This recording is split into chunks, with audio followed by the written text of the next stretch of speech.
Through the concrete cracks worn weary by work boots and high heels. Through the concrete cracks showered in tears of sorrow, tears of joy. Through the concrete cracks rumbled by reverberations of 100 years, a flower on the hill takes its first breath, and a grand hope springs. Welcome to the Spring Street podcast at the intersection of creation and destruction in the heart of downtown Los Angeles. And now, a word from the sponsors. This podcast is sponsored by Starship Kairos, a podcast studio available for bookings in downtown Los Angeles. Starship Kairos is where my guests and I make this show happen. Soundproofed, cozy, and equipped with professional audio gear, Starship Kairos is an ideal location for any type of podcast. Starship Kairos offers a full suite of services including content consultation, mixing and mastering, and custom jingle writing. For rates and booking, check them out on Instagram at Starship Kairos or click on the link in the description. Before we start the show, I'd like to make a quick correction to a topic brought up in this episode. In our conversation, Graham makes mention of the Irish travelers, whose origin actually dates back to around the 1600s, not the 1300s. Post-interview, Graham asked that I make note of this clarification. And now, let's dive in. Awesome. Well, Graham, welcome to the Spring Street podcast. It is a pleasure. Thank you so much for having me. I'm so happy to have you after like a year of, it wasn't a constant communication, but it was about a year ago that I reached out. And I found out about you because of my friends Nathan and Lexi, who I met at skooliepalooza. And just real quick before we jump in, it was crazy how we reconnected because as I was leaving Skoolie, I was going up to say goodbye to a friend. And she was talking to two people, and I just introduced myself. And when you said your name was Graham, I was thinking to myself, Graham, guy named Graham at skooliepalooza.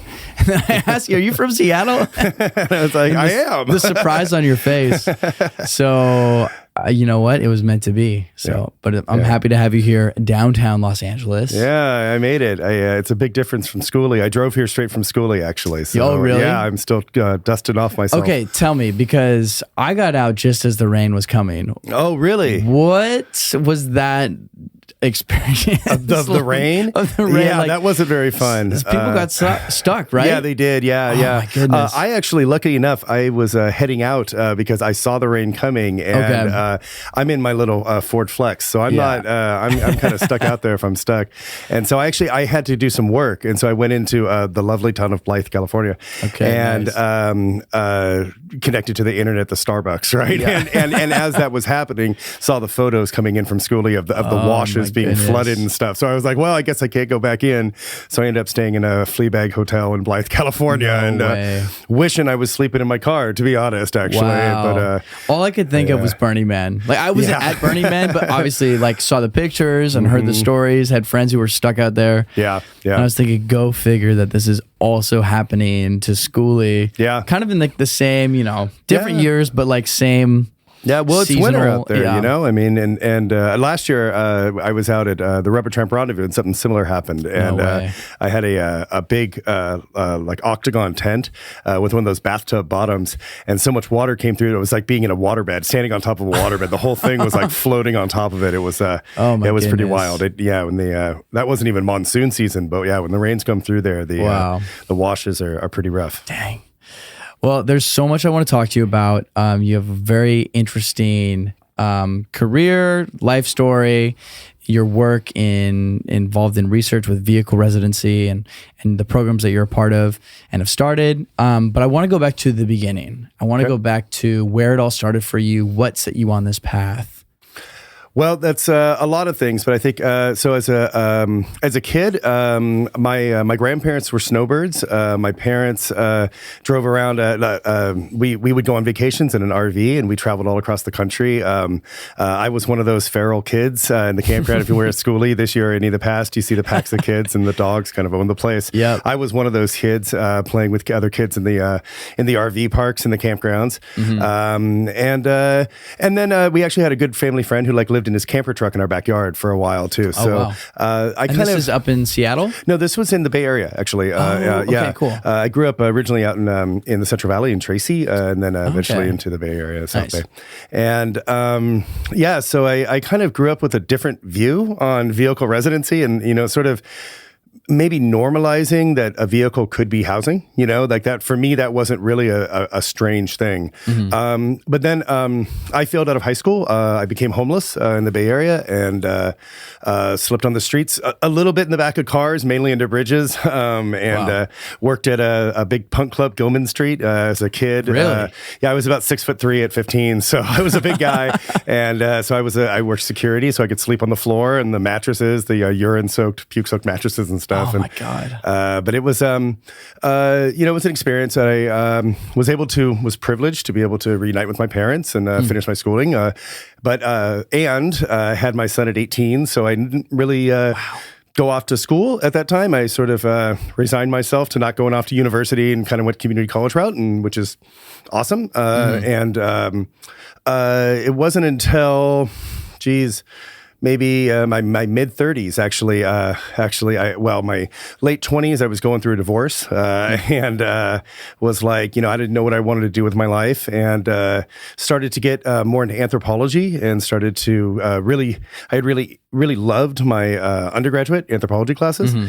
And I started to, eventually I went to community college, and I was able to transfer into the university through there as an adult student in like my 38 or something like that. And that was to get your... my AA and my BA. Wow, at 38. Yeah. 35 is, I think I officially finished my AA, and then like 38 was my BA. Mm-hmm. And then but I did an honors thesis. So actually, right in the middle there, I really had gotten into anthropology. And one of the things that is common in anthropology is you do these things called field schools. So you actually go out and like work with like a famous anthropologist, often an up and coming anthropologist. And I worked with a guy named Jason De Leon, who actually ended up becoming a very famous anthropologist, was the head of the American Anthropology Association for several years, and really great guy, and working on a project looking at undocumented migration across the U.S.-Mexican border, and where we were excavating backpacks, right? Like huge piles of backpacks that people left as they went across the border, looking at sort of the border process. We attended like mass deportation hearings, all this kind of stuff where we were really looking at the whole process from like the inside. And that's part of like participatory observation, right? Mm-hmm. So you're seeing it from the inside. We were using archaeological techniques of this sort of digging up backpacks and looking at what they told about a larger story. Wow. And that really inspired me to want to do that similar kind of technique with something that was near to my heart, which was homelessness at the time. And this large group of people I knew living in vehicles. I was bartending in a North Seattle industrial area, and there were a lot of guys living in RVs, mostly men, some women, but mostly men in the area who were sailors. A lot of them worked in like the fishing industry. A lot of them like Deadliest Catch kind of guys. Like they are actually out of that area. Interesting. And a lot of like, laborers and stuff. And they didn't see themselves as homeless, right? Like they were, we had big conversations, and, they'd been living in the community for like 20 years, and they would go and work during the winter and come back or in the summer and stay in their RV, on the streets of Ballard, the neighborhood of Ballard. And that didn't match my experiences, like I was like, homelessness is something that's like, well, it sucks, like it was hard, and it was something that I wanted to get out of. Excuse me.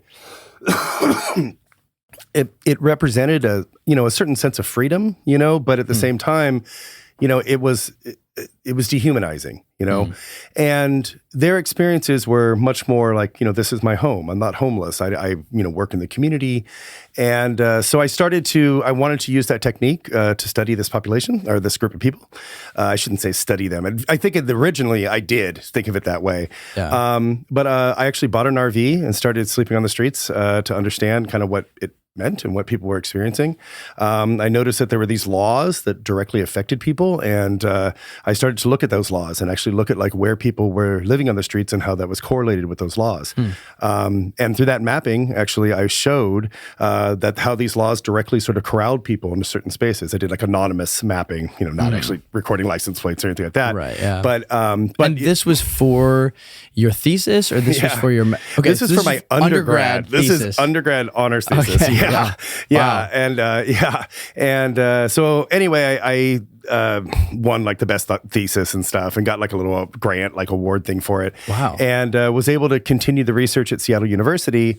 And then one of my mentors helped me to get a National Science Foundation graduate research fellowship, and I was able to then continue my PhD. And so you jumped straight from the honors thesis undergrad into a PhD program. It was a couple years. I had to wait because of like sort of the application process. Okay. But it was like, like 2 years and during that 2 years, I ran I started up the Vehicle Residency Research Program at Seattle University and continued that mapping and like, sort of trying to understand larger issues around urban vehicle residency, I think. I helped to start the first safe parking program at that time in Seattle in 2011 with a group of other advocates. And then I worked as the outreach worker actually on that program for 2 years. At the time, I was the only outreach worker, and to 1,500 people living in vehicles. 1,500 people? Yeah, at that time in Seattle. Wow. Yeah, so, and that was really hard work. And I saw a lot of people who died.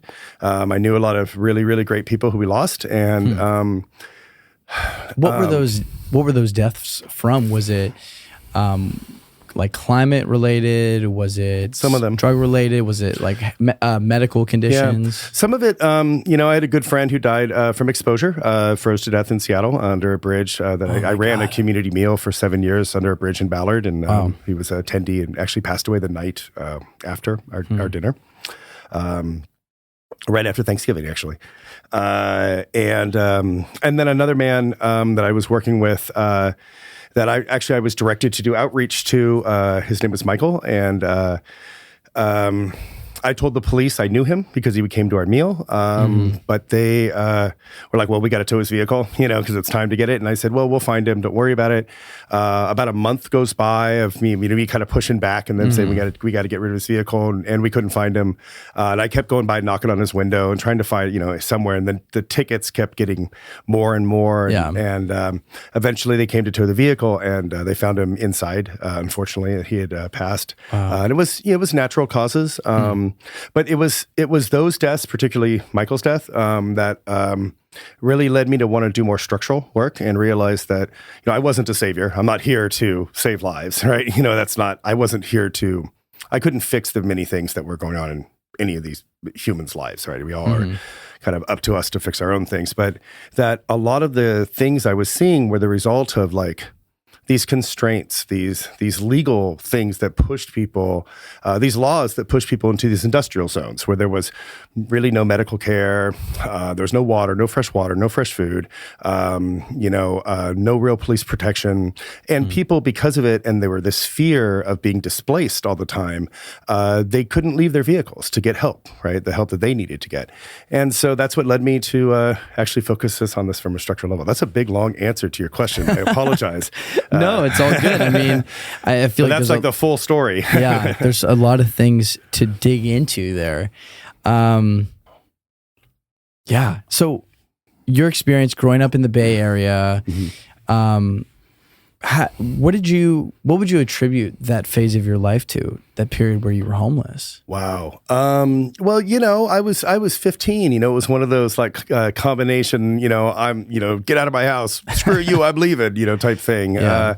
I didn't get along with my parents for a bit, as a lot of kids at that age did. I was a punk rocker and they, I was a free spirit. Yeah. And so, it was just kind of like teenage runaway kind of thing. But it was after several sort of runaways. And I'd actually been living in a foster care before that for a while and had some run-ins with the police, the cops and stuff and different stuff like that. So I'd already was kind of on a track there. And so, being able to, I didn't like the community where I was from too. And I kind of like didn't fit in and everything. So it was kind of like, I felt better, like I'd be better on the streets. And then I found that was actually really, really hard. And that it was, after the 10,000 person walked past me and act like I didn't exist, it kind of sunk in that I didn't really want to do that life. That's really fascinating. I used to live in Vancouver, BC, and I used to go busking a lot on Granville Street. Have you been to Vancouver at all? Okay, so do you know Granville Street? Oh, incredible, beautiful, beautiful place. Have you ever been to Granville Street? It's kind of like one of the main drags downtown. I think so. A lot of clubs, a lot of bars. It's like the happening spot downtown.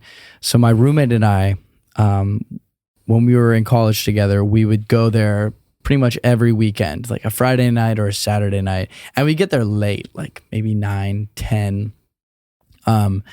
That was when we would start, and we would just play for all the drunk people pretty much. Nice. But there were always these like street kids that I would see who were hanging out on Granville Street. And they typically looked very young. They looked like they were the same age as me, if not younger.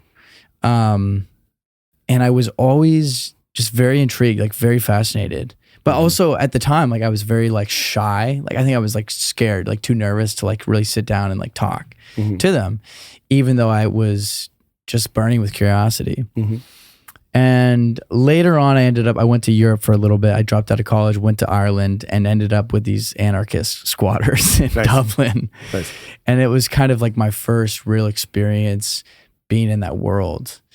And it was very fascinating to hear some of these backstories.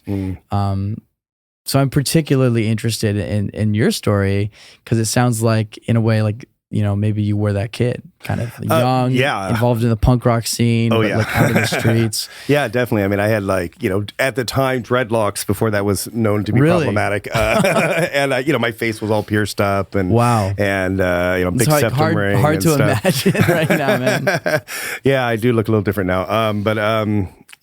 I still have my septum piercing in generally. I just don't wear it and stuff. I was that kid, and I still am. It's still me, and I think that was also part of. I had a good friend who was a squatter in Europe, in Amsterdam, and I stayed with him for a bit. And I've had lots of friends who've lived on the streets and running a community meal. I've always kind of been connected to this even before I got in the research. It's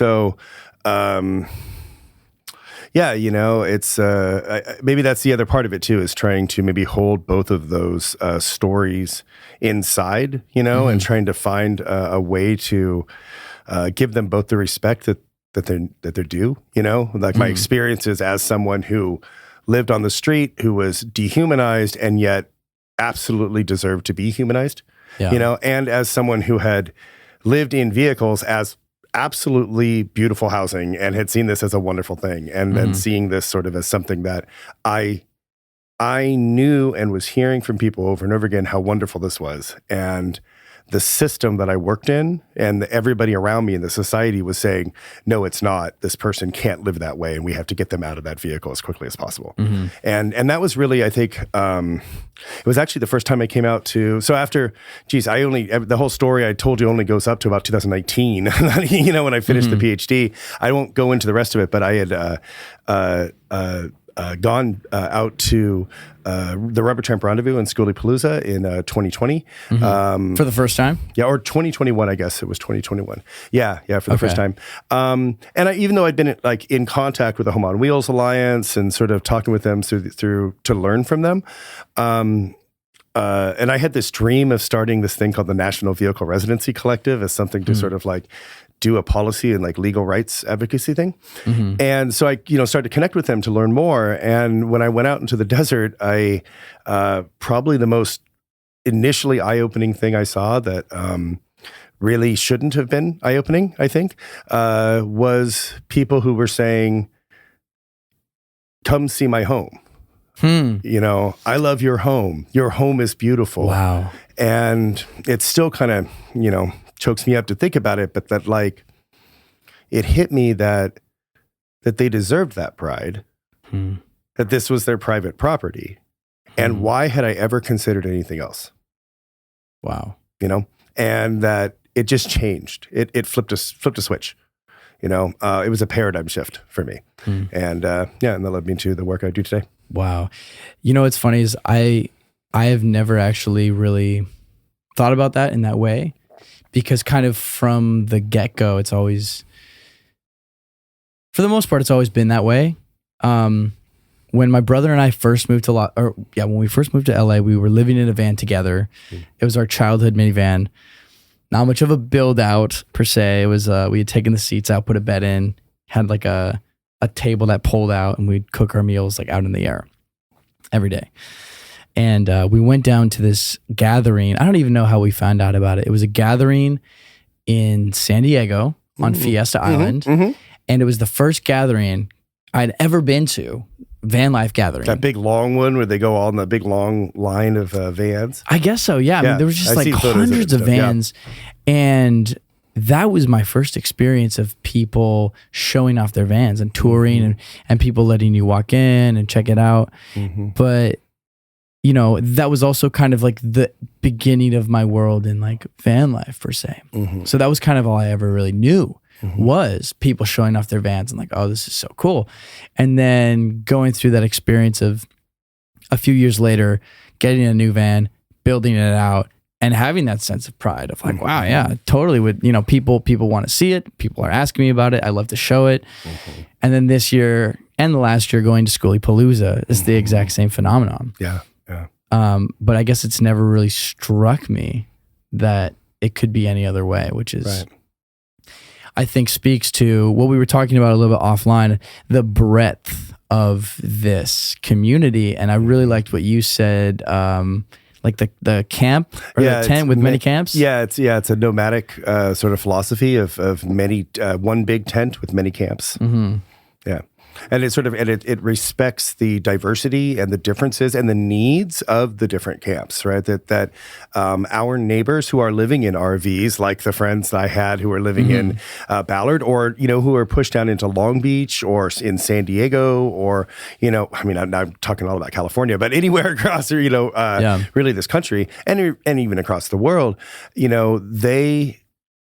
they also, we all get painted with the same brush, and that they need many of the same resources that the rest of the vehicle resident community needs. We all need these same resources. We need a legal space to exist, or anything we do is registered illegal, right? We need water, we need electricity, we need shade, right? We need a place that's healthy, and we need connections to like medical services if we need that, to social services if we need that, right? Not all of us do, but for people who do, we need those things. And by garbage, septic pump outs, if we don't make sure that our brethren, right, who are under the same tent, right, the other vehicle resident neighbors have those garbage access, that pump out access, then their garbage becomes our garbage, right? And we need to make sure, just like we need that they have that, and we work stronger together, really, to achieve those goals. Yeah. It's kind of funny. Something that just dawned on me is, in Los Angeles in particular, there is a lot of people who are living in their vehicles, and there's a whole range of vehicles. And I think that, at least in my personal experience, in a kind of a joking way or a teasing way, people will kind of lump everybody together. And I think for a long time, I've always kind of tried to like differentiate myself of like, well, I'm not the guy living in the RV surrounded by trash, or I'm not the van by the river, blah, blah, blah, blah, blah. Right. In a way though, regarding this conversation, I think that maybe it's important to make a shift in thinking about it as we actually all are in the same community. And because of that, there's a level of accountability that we and care that we should take for each other. Absolutely. Not trying to be like, right. Oh, that's them, this is me. Right. Because from the outside, the cop, the city council member, the concerned community member comes down on all of us, right? Yeah. And it is,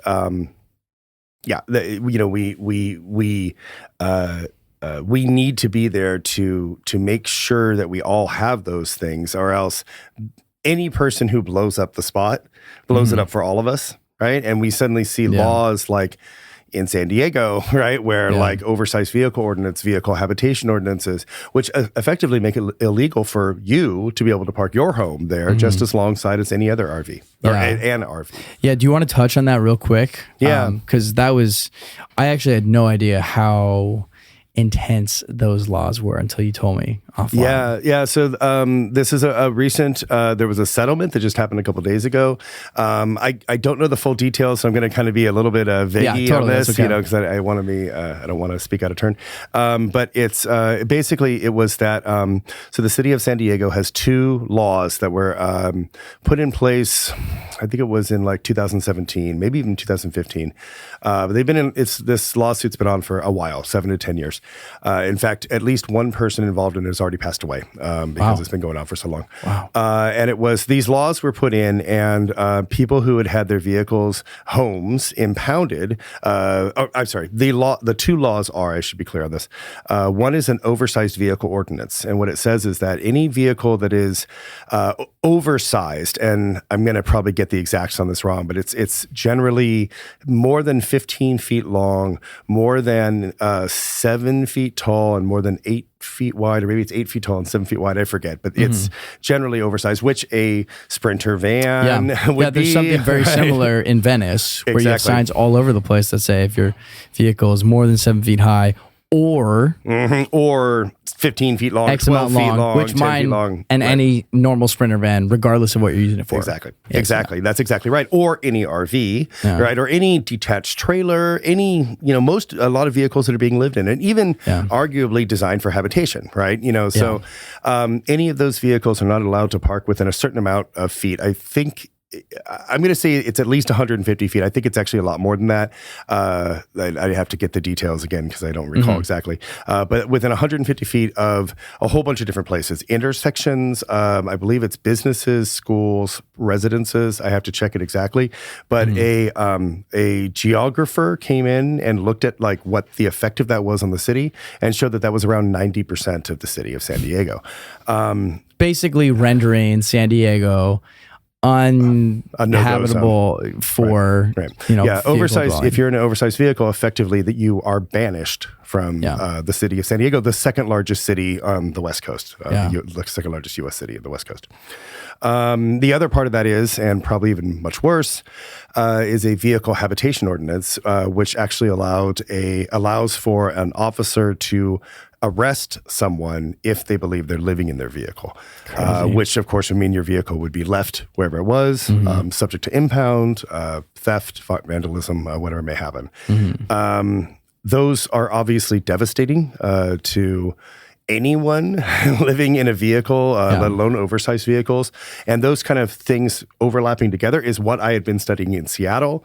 And then we're seeing these kind of expand across the country. A similar oversized vehicle ordinance just was started to affect in December in Santa Cruz, California, where in Santa Cruz, you can't park an oversized vehicle on the street from midnight to 5.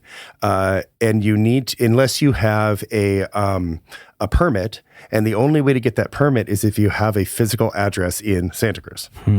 So effectively, again, people living in oversized vehicles have been banished from the city. No visitors. Now the flip side of that thing, and this is why it's tricky here, is that both of those laws include a sort of a stipulation where they create safe parking programs for people living in vehicles. What are people generally termed as homeless, right? Even though, as we talked about, many are saying, no, this is my home. This is my asset. Right. I don't want to give up my my vehicle residence. And they often see it as reasonably so, as much more stable than like an emergency shelter, right? Or a transitional shelter, where they can't take their pets or their property, their partners. We call this the 3 Ps, right? This is the reasons why people generally avoid pets, property, partners. That's right. People living in vehicles in particular, but many unhoused people avoid shelters.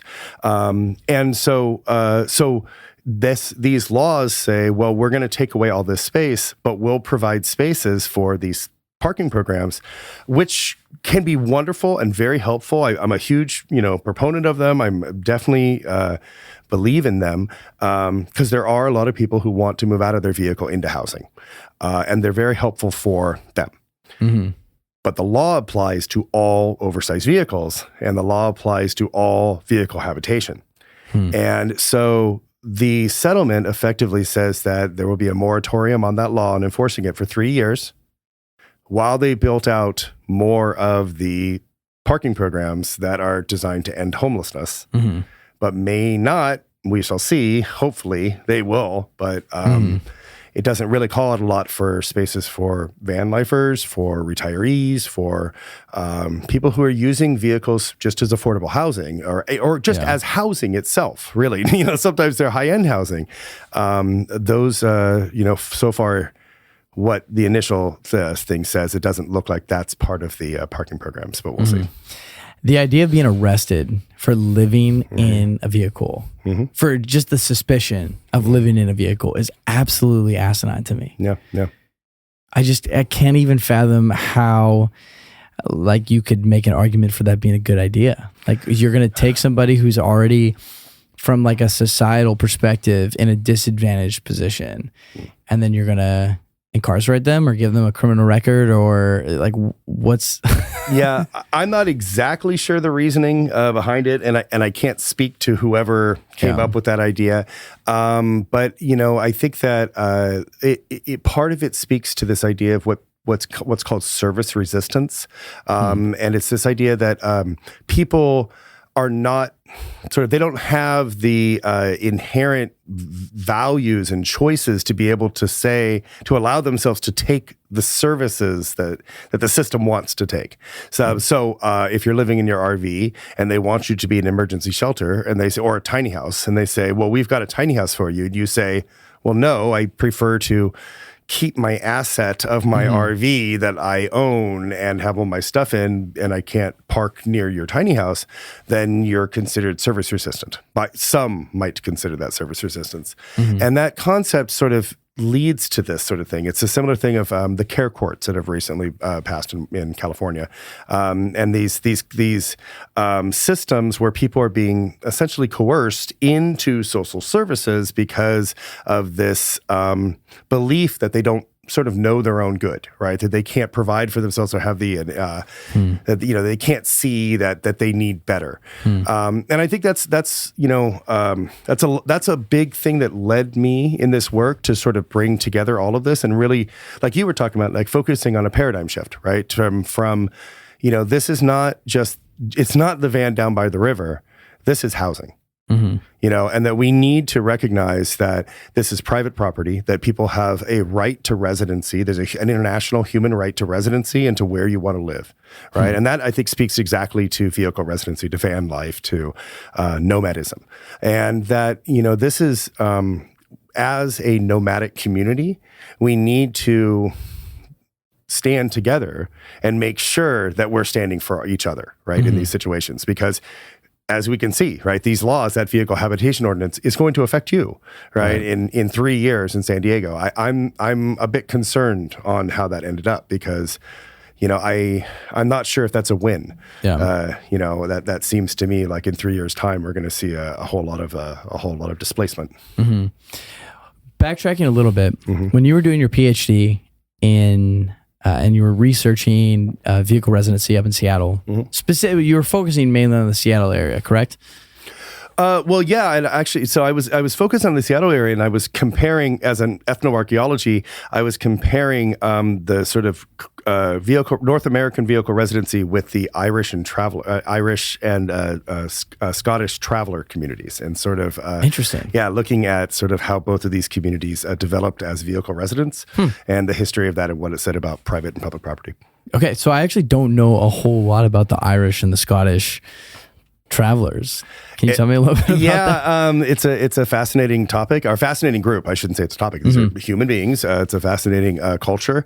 And I am not from them, so I don't want to be, I'm not an expert in any sense. I'm somebody who read several books and a bunch of papers and stuff. But the travelers essentially, and this is very essentializing the story. So I'm sure someone in your listeners is going to say, I got this all wrong. So I understand that.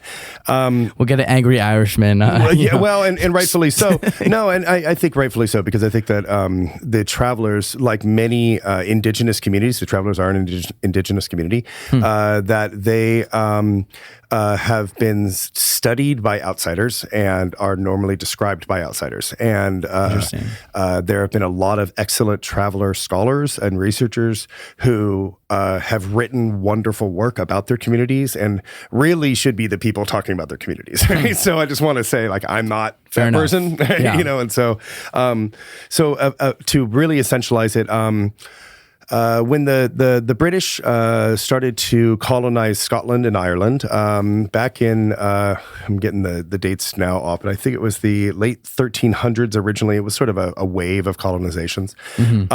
They created these plantation systems. You probably might have heard of these Ulster plantations and these large plantations. And the concept of the plantation in that time, the original plantations, was to plant British culture.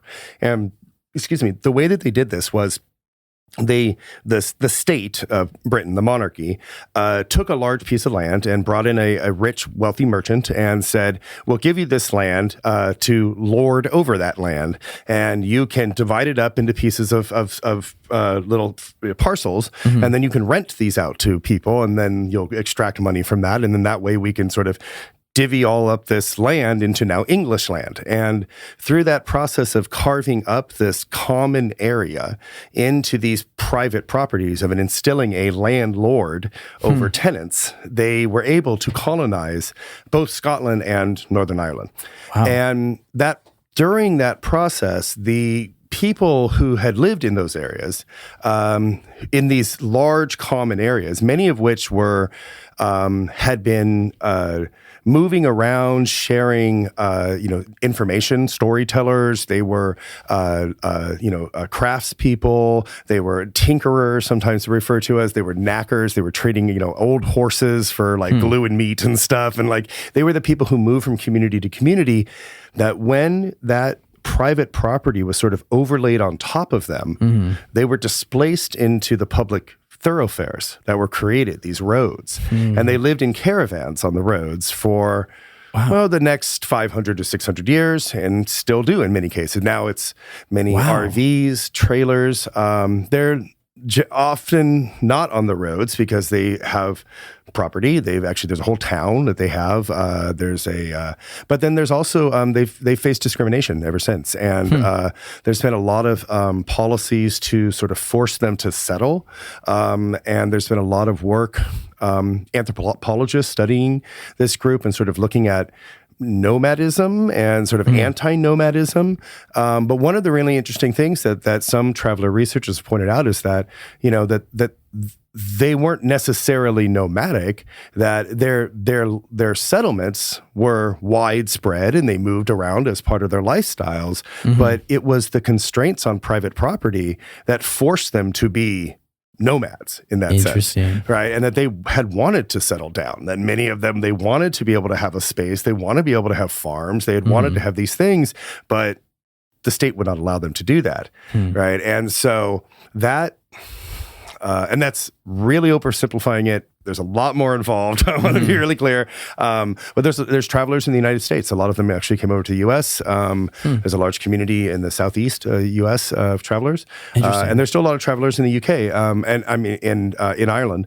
In fact, a couple years ago, they fought for their ethnic minority status in Ireland. And they sort of famously did this DNA test which I'm not exactly sure how they got a right sample of that DNA test. So I'm not exactly sure how that all worked. But the story is that they had done this DNA test that showed that they were as distinct from the Irish population currently as the Irish population were from the Spanish, right? Wow. And it was because they were the original Irish. Right, they were the people who had been pushed into these public spaces and then been so socially isolated that they didn't have a lot of intermarriage, and so they generally stayed as the same genetic sort of population. And whereas the rest of Ireland over 500 years had all this intermarriage and sort of genetically changed, the gene pool sort of changed over that time. So fascinating. Yeah, it's really interesting. And so, what are that community known as? Just the travelers. The travelers. Travelers. Irish travelers. Yeah, travelers. That's generally the common term now. Interesting. Tinkers. Sometimes they refer to as knackers. There's a lot of different terms. Some of them are more offensive than others. Sometimes they're referred by the G word, but that's generally is by some people seen as an epithet. So Interesting. Yeah. So and they're not Romani. That's one interesting. Well, exactly, because it wouldn't even make sense. Yeah, because Romani people are from like India originally and made their way into Eastern Europe, and so it's interesting. Yeah, very different. Now there have been crossover, and there are some Romani people, of course, that have married in, but it's not. They're definitely a distinct group from the Romani. Yeah. Yeah, and there's actually a lot of other, within Europe, there's been a lot of other, I can't even remember this, Stormgriggers or something like that. There's like this other groups in like Northern Europe and all throughout Europe of different traveler communities that have very similar stories of basically being indigenous groups that moved all over, that private property was overlaid on top of them when there was this enclosure of these commons, and then they were pushed into this newly created public areas that were then considered homeless. Yeah. This is a little bit of a tangent related, but taking it in a different direction. It's interesting that in those situations, it was settled, like a settled group that was forced to be nomadic. Thinking about the indigenous populations within the United States that were nomadic, 100%. forced to be settled. Well, and in a specific confined location. Yeah, absolutely. And that's one of the, well, again, getting back to what they were saying about this, that like, we weren't necessarily nomadic. We were environmentally reflexive. We moved with the environment. We might have had a large settlement pattern, but we've been doing that for years and generations. It wasn't like sporadic or something like that. It was very much set, and it was part of a life way. And that life way was disrupted. And this is, one of the things, it's this politics of dispossession, right? And you can see that by saying that this land was worth more by the crown carving it up into landlords and tenants and all this kind of stuff, and that the original people who had lived there were not cultivating it or not making it of that value, is what justified that displacement, that dispossession, is that sort of view that it is better to give that land to someone who could use it than for it to remain with its original owner. And that same policy is then what was rolled out into the Americas, into Australia, into New Zealand, into Canada. A lot of places. That's right. And Anglo-settler colonialism, right? Interesting enough. Now, it's not just the British who did this, but in particular, they did a lot of it, and they sort of like set a lot of the foundations for, even in our own country, what we have as a property-owning democracy. And it's not something that we often think about, but our particular form of democracy is based around this concept of property ownership, right? And even in the Constitution, the American Constitution, originally only landholders could vote. And of course, only white men could be landholders, right? Yeah. And so this lens of property ownership is used to limit political enfranchisement.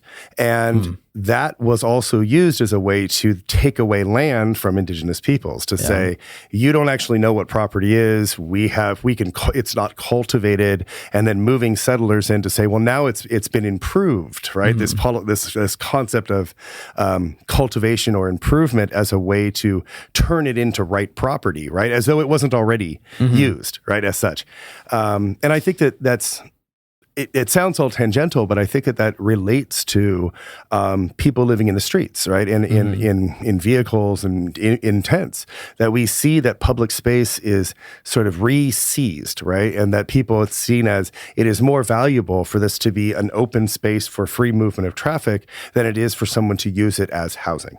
Right. And so in that way, it's sort of people are dispossessed from that public space, which, I mean, they have a right to, right? I mean, to be in. And honestly, because of these same processes of these limits on private space, they don't have a private space that they can go into. So I think that there's actually, if you sort of look at it from the big picture, there's a lot of correlation here. And you can see that sort of the ethnogenesis of the travelers is very similar to the ethnogenesis of the current North American vehicle residents. Oh my God, there's so much here to talk about and go off of.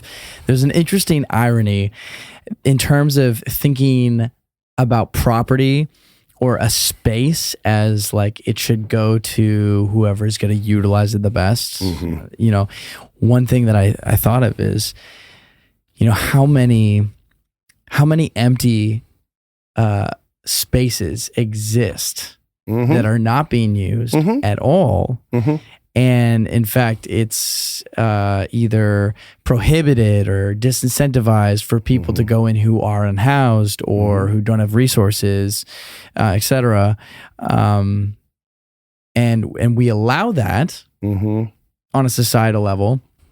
This kind of harkens back to the conversation we had out of the desert about squatter rights in Europe. Yeah. And you correct me if I'm wrong, but you were kind of saying how for if people go into a space that's not being occupied, not being habitated, and are able to improve upon it, that there begins this sense of like ownership. Yeah, in some places it can actually start legitimacy. An actual like title transfer and everything.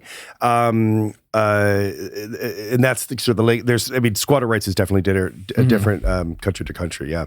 But it's but that actually seems more congruent with that mentality of utilizing. Yeah, it's interesting. Yeah, it's sort of like the irony. The squatters become the colonizers in that sense. But also I think that it's I'm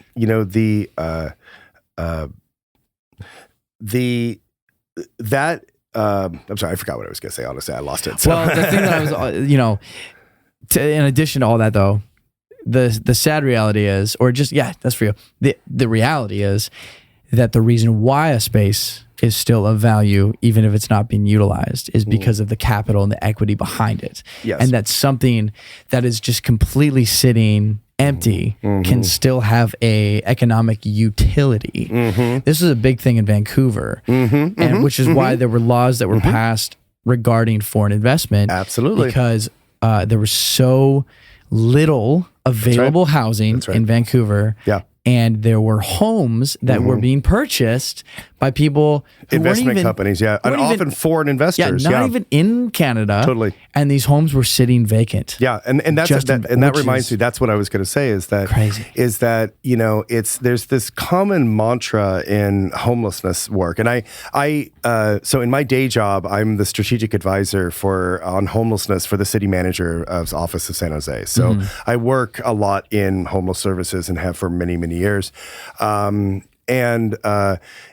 there's this sort of mantra that homelessness is a housing problem. And while I understand that it seems that way, you are correct when you say that there are a number of empty homes for every person experiencing homelessness. I think I looked it up once, and recently I think it was around 20, though I think in the past I'd seen something like 200. It's a lot of empty homes for each person experiencing homelessness.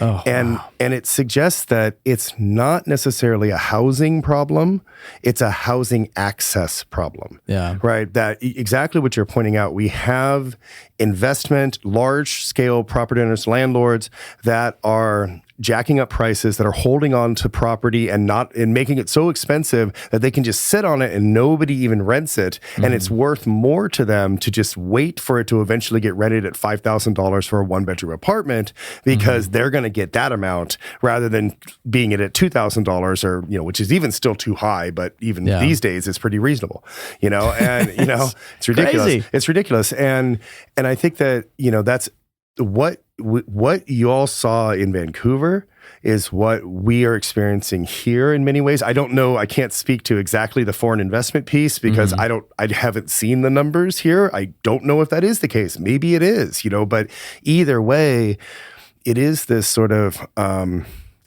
lack of property,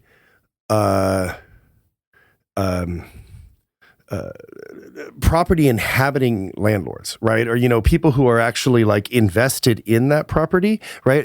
We've moved beyond that system to we really have normalized corporate landlords, right? And I'd love to say that they care about all the properties, and I'm sure that has a fiduciary responsibility to care. But it doesn't necessarily maintain a livable way, entry point for people into that. And I think that's where, like we were talking about earlier, you were saying that you had started into this life as coming out of affordable housing, as looking at that going, man, the rent's too damn high. 100%. Right. And 100%. And so many people I meet enter into this life exactly from that perspective. And you know what? The guys that I was meeting in Seattle 15 years ago when I started this were saying the same thing.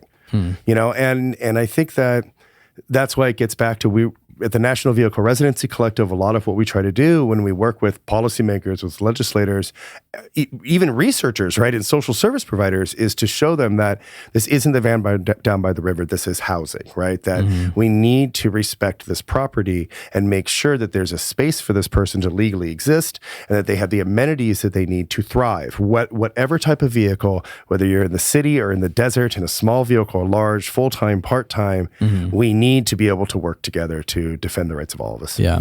So in terms of defending the rights, I want to talk about what it actually tangibly looks like to protect vehicle residency. To say a vehicle can and is a dwelling, can be and is a dwelling, like an actual habitat for a human that is and can be and is functional.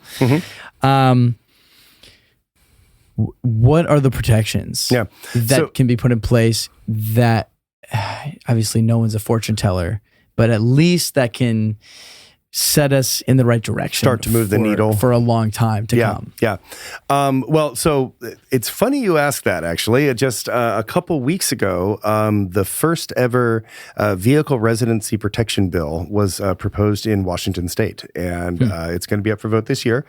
We'll see if it passes, but either way, it's a start. And it actually would enshrine the term vehicle residency, actually, as a vehicle that is used as a residence. And in Washington State, and that was part of our work. Well, the legal groups that did this, we worked with them to help to inform this because there was a case in Seattle in which a man had his camper truck impounded because of too many tickets, and he lost all of his tools and everything he had. He ended up sleeping in a tent right where his van was. His camper truck was taken, and they ended up he couldn't get his vehicle out of the impound because it cost too much. He couldn't get down there. I think he was disabled. I think he was a vet. Oh my goodness! And by the time he was able to try to get it out, the impound fee and the storage fee was so high he couldn't get it out. So anyway, they ended up selling it. So anyway, I shouldn't cut to that chase. It was horrible, and they ended up selling it, and I think it actually got sold for something like $10 or something, $20 to somebody else. Oh my God! They lost everything, and so it went to the Supreme Court. This case went all the way up to the legal groups, Columbia Legal Services, and some others took this case to the Supreme Court, and saying that under the Washington State Homestead Act, you cannot sell a vehicle to pay. I'm sorry, you cannot sell a residence to pay an outstanding fine or fee. And so they were able to argue that because this vehicle was a residence, that to sell it to pay the impound cost and the daily storage violated the Constitution. Wow. Yeah. And so that's what this new bill, actually what it does is it creates a whole system to stop the impound, so that there's all these ways that you actually have to contact the vehicle owner before there's any form of impound. They actually would have to move the vehicle to a space where it wouldn't be impounded before they impound it. And then if it does get impounded, there's this whole process of being able to get all your stuff back, and all your stuff has to be held and everything. So that basically recognizing that, the other sort of version of that was to make it easier for the impound companies to just sort of go around that ruling, right? And there's a opposing bill, that one might say, that basically says that any vehicle that is parked illegally is not a residence and isn't covered under the Homestead Act. Right? Wow. Yeah. So this is like real battle, right? And that's for our, rights that's happening right now. In Washington State, in Chehalis, Washington, they passed a law just recently that you can't park you can't park a oversized vehicle on the street for more than 18 hours ever. Yeah. And so, if you're in an oversized vehicle there, you're gone. Don't hang out in Chehalis. Yeah. And I mean, these laws are spreading. And so what it looks like is working with legal groups, working with legislators. There's a new Naomi Schwartz Safe Parking Act that's coming up that would actually create a whole funding stream. And as part of that, to actually expand what safe parking even is, right? To talk about it more than just overnight parking to move a person out of a vehicle into a shelter, but actually talking about what we call supportive parking.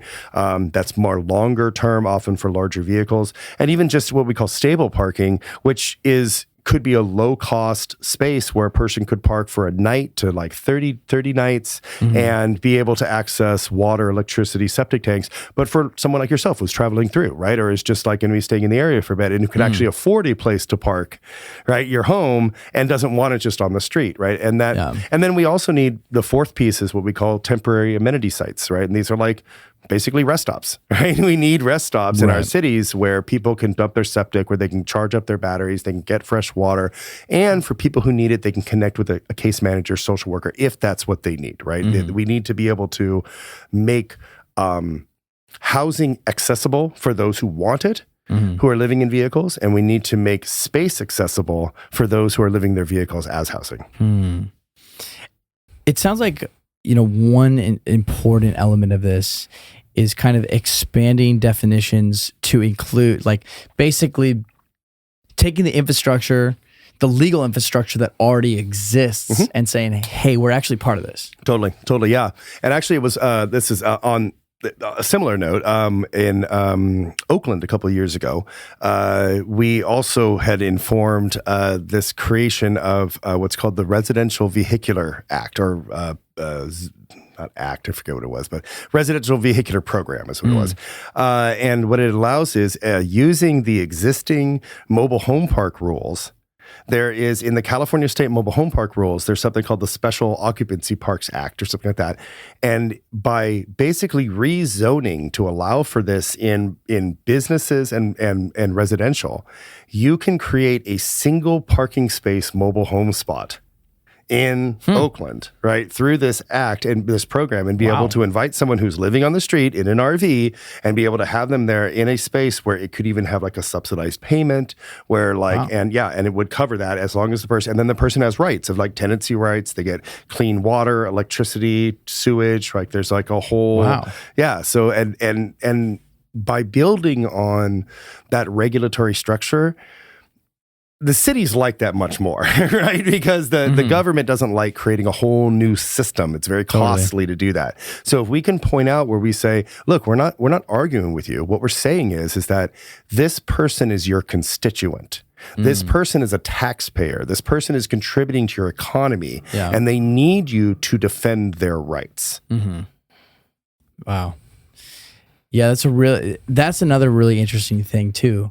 There is a subsection of the tent that is fairly fixed. And we kind of talked about this offline too, in terms of like travel patterns and people who are truly nomadic versus people who are actually just displaced. Right.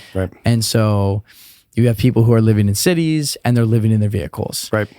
Then you have people who are constantly on the move, which is a really interesting thing too, especially when we're thinking about constituency and taxpayers. I was also thinking too about how tied we are to property rights and everything revolving around that.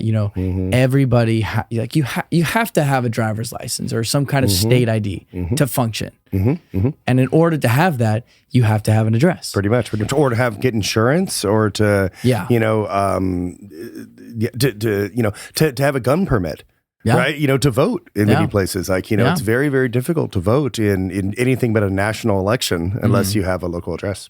But then thinking about this new archetype of the digital nomad, right, someone who is constantly on the move, bouncing around, maybe moving seasonally or state to state, whatever it is.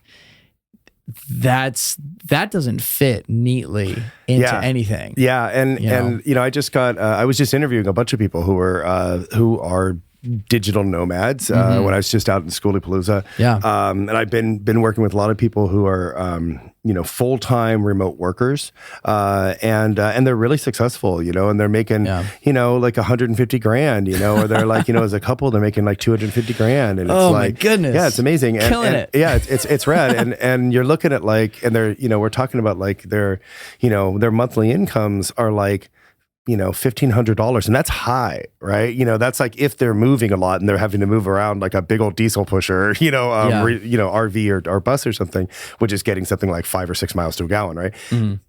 some people are living off $500, $700 a month, and they're making good money, and they're putting a lot of money away, right?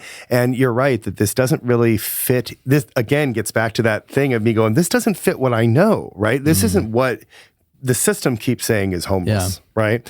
And that's why,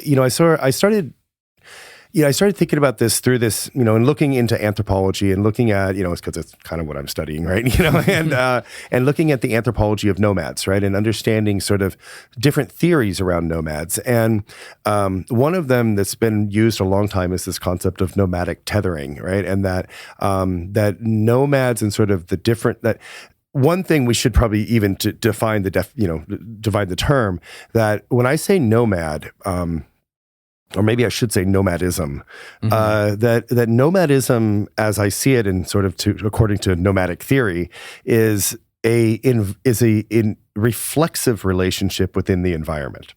That is to say, it's not movement per se, but the ability to move.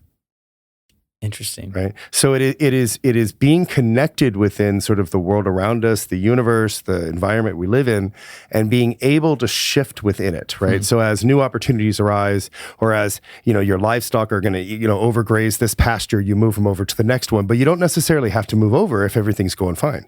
Right. And so it's not necessarily about that movement, but just that one can move within it.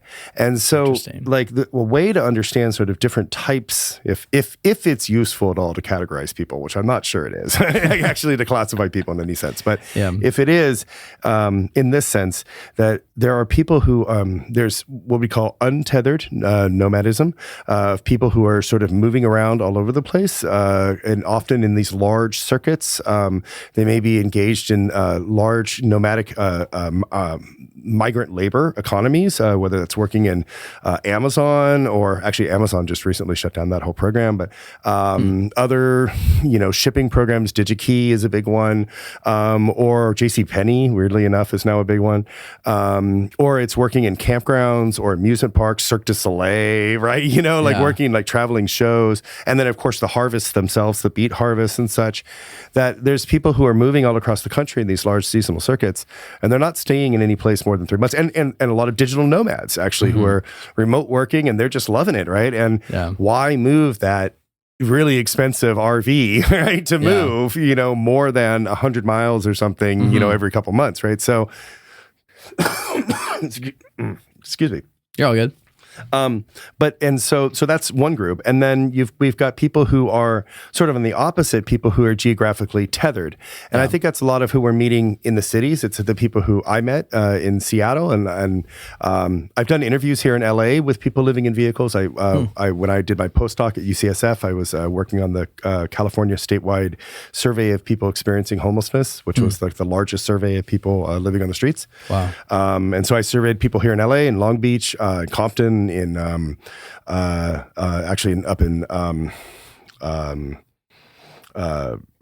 in Chico, and sort of all over the place, and San Francisco, Oakland, and so many of the people that I met there were, as I was saying before, displaced into their vehicles, right? They had lived in that local community, and they had been priced out, or they had a medical emergency, or maybe it was substance use. That's not always had any sense, but they had some sort of catastrophe which had sort of displaced them into their vehicle. And they were using that as a way to maintain a connection to their community. And so that they were geographically tethered in that sense, right? And then there's people who are sort of in between those two, right? Who are semi-tethered, right? Who have sort of a foot in both camps.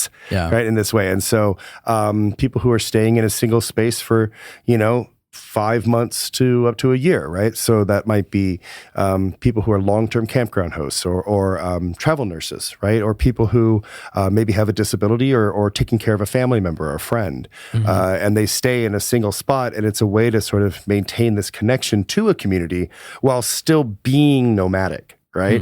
And in that sense, we might think of that like, what it means to be nomadic is sort of on the spectrum, right? That there's a spectrum between being sedentary, right, of settled, and being nomadic, and that people, that's kind of maps pretty well to geographically tethered to geographically untethered. That as people become more geographically untethered, they kind of become more nomadic. And a lot of the people who are living in the cities, they are nomadic, right? In some sense, and they have to be because they're getting pushed by the cops and everything. But a lot of times they want housing. Right. It's not because they necessarily want to be on the road, right? It's actually because they still are sedentary. They're looking to actually be in the local community, to engage in local businesses. They don't necessarily want to be pushed around by cops all the time, right? You know? Yeah. I would be really curious to know if you were to do a survey of all people who are involved in vehicle residency or van dwelling, whatever it is. I would be so fascinated to know what percentage of people would respond, like how they would respond to the question, like if you could have a house, like if you could have a house that, you know, was completely paid for, no mortgage, no rent, like would you trade your vehicle for that? I think that I would love to see that survey too. I'd love to conduct that survey. Conduct it, please. Well, actually, we're looking to do something like that. Actually, we've been trying to develop a survey that would look at that. And I do conduct surveys with people all the time living in vehicles. I just finished up a survey of 160 people living in RVs in San Jose this last fall.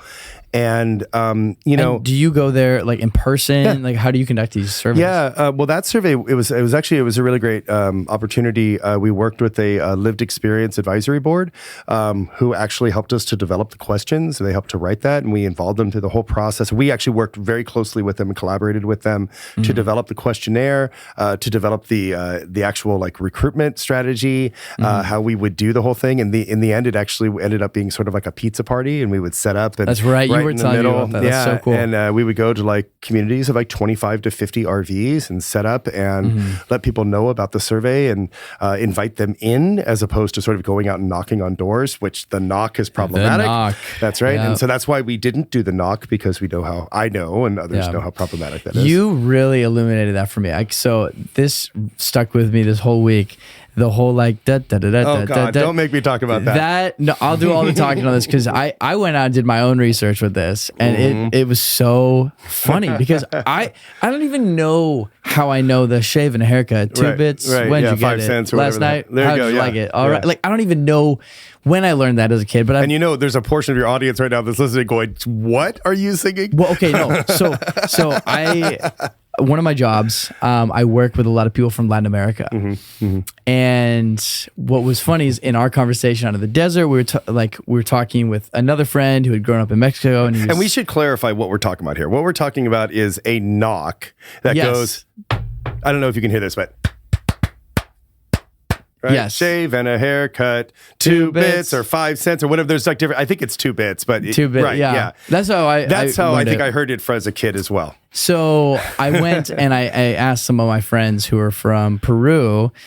I think I only asked some friends from Peru, maybe another Latin American country, but not Mexico. Okay. And I was like, hey, like, what does this mean? And I did it for them, and they're like, I have no idea. So they hadn't heard the shave and haircut 2 bits, but they also hadn't heard the chinga tu madre cabrón. Right. So then you asked your Mexican friends. Other day, I was working with a friend from Mexico, and he knew exactly what I was talking about. I'm sure. Yeah. So. Which maybe you should say you just said what it was, but maybe you should say for your audience what that means. Chinga tu madre, cabrón. I think that means fuck your mother, asshole. Yes, that is what it means. Yes, that is right. It's very different than shaving a haircut, 5 cents or 2 bits. Yeah. Very different. Very different. Yeah, and we were. They came up because we were talking about how we would knock on doors and how we would avoid the cop knock, which is sort of a 1 2 3 boom boom boom, or 1 2 3 4 FBI. Yeah, right. And by avoiding that, originally what I would do in Seattle is the shave and a haircut.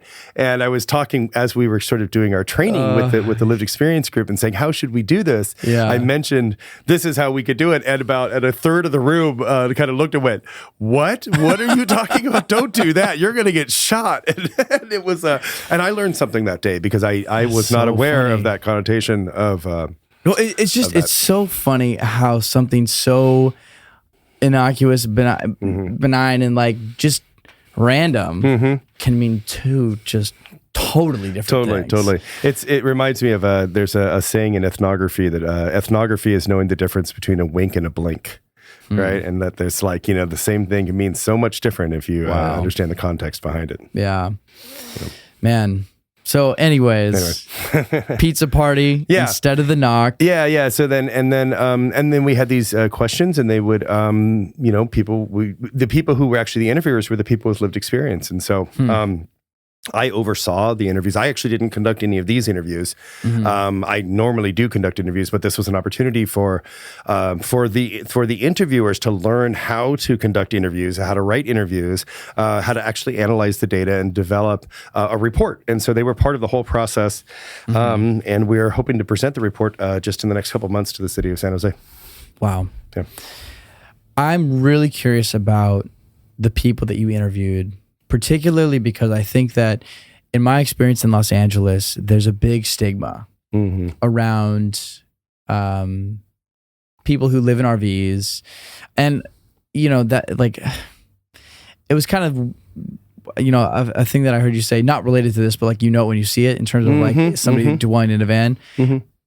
My gut feeling is, and also not just gut, like the way that people talk and the way that people are and live in this city in LA is like, you look at a vehicle and you have a certain feeling about it.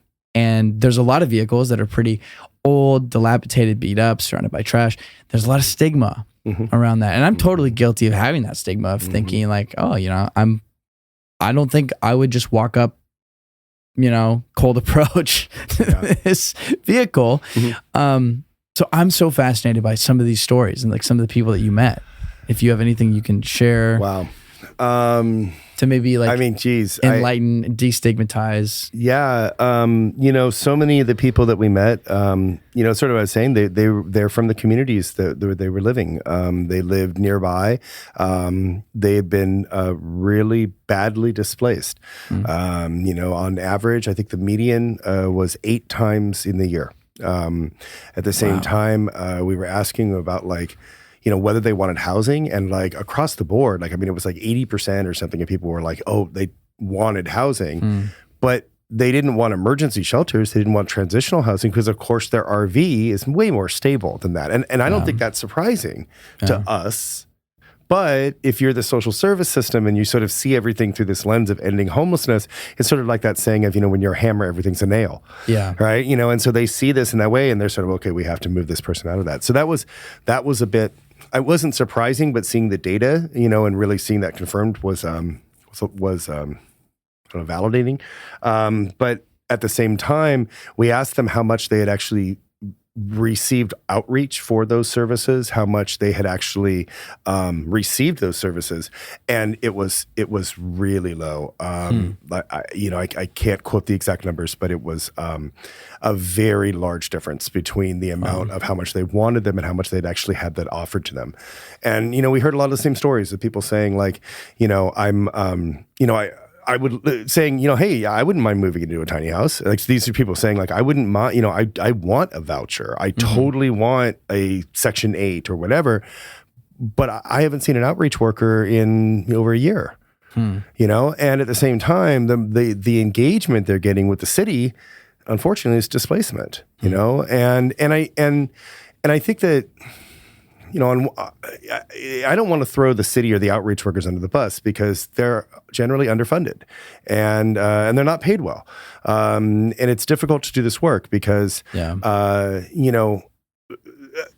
the upside, there were people who were getting septic pump outs, right? So there's a program in the city of San Jose where they actually have a septic truck that drives around and dumps people's septic tanks on the streets. Yeah.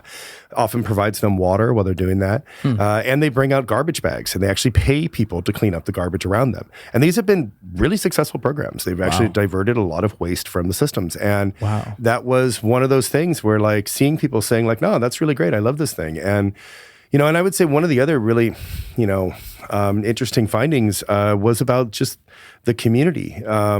I think this is common in skooliepalooza too. I think this is a common thing among nomadic communities on the larger scale. Is that there's this?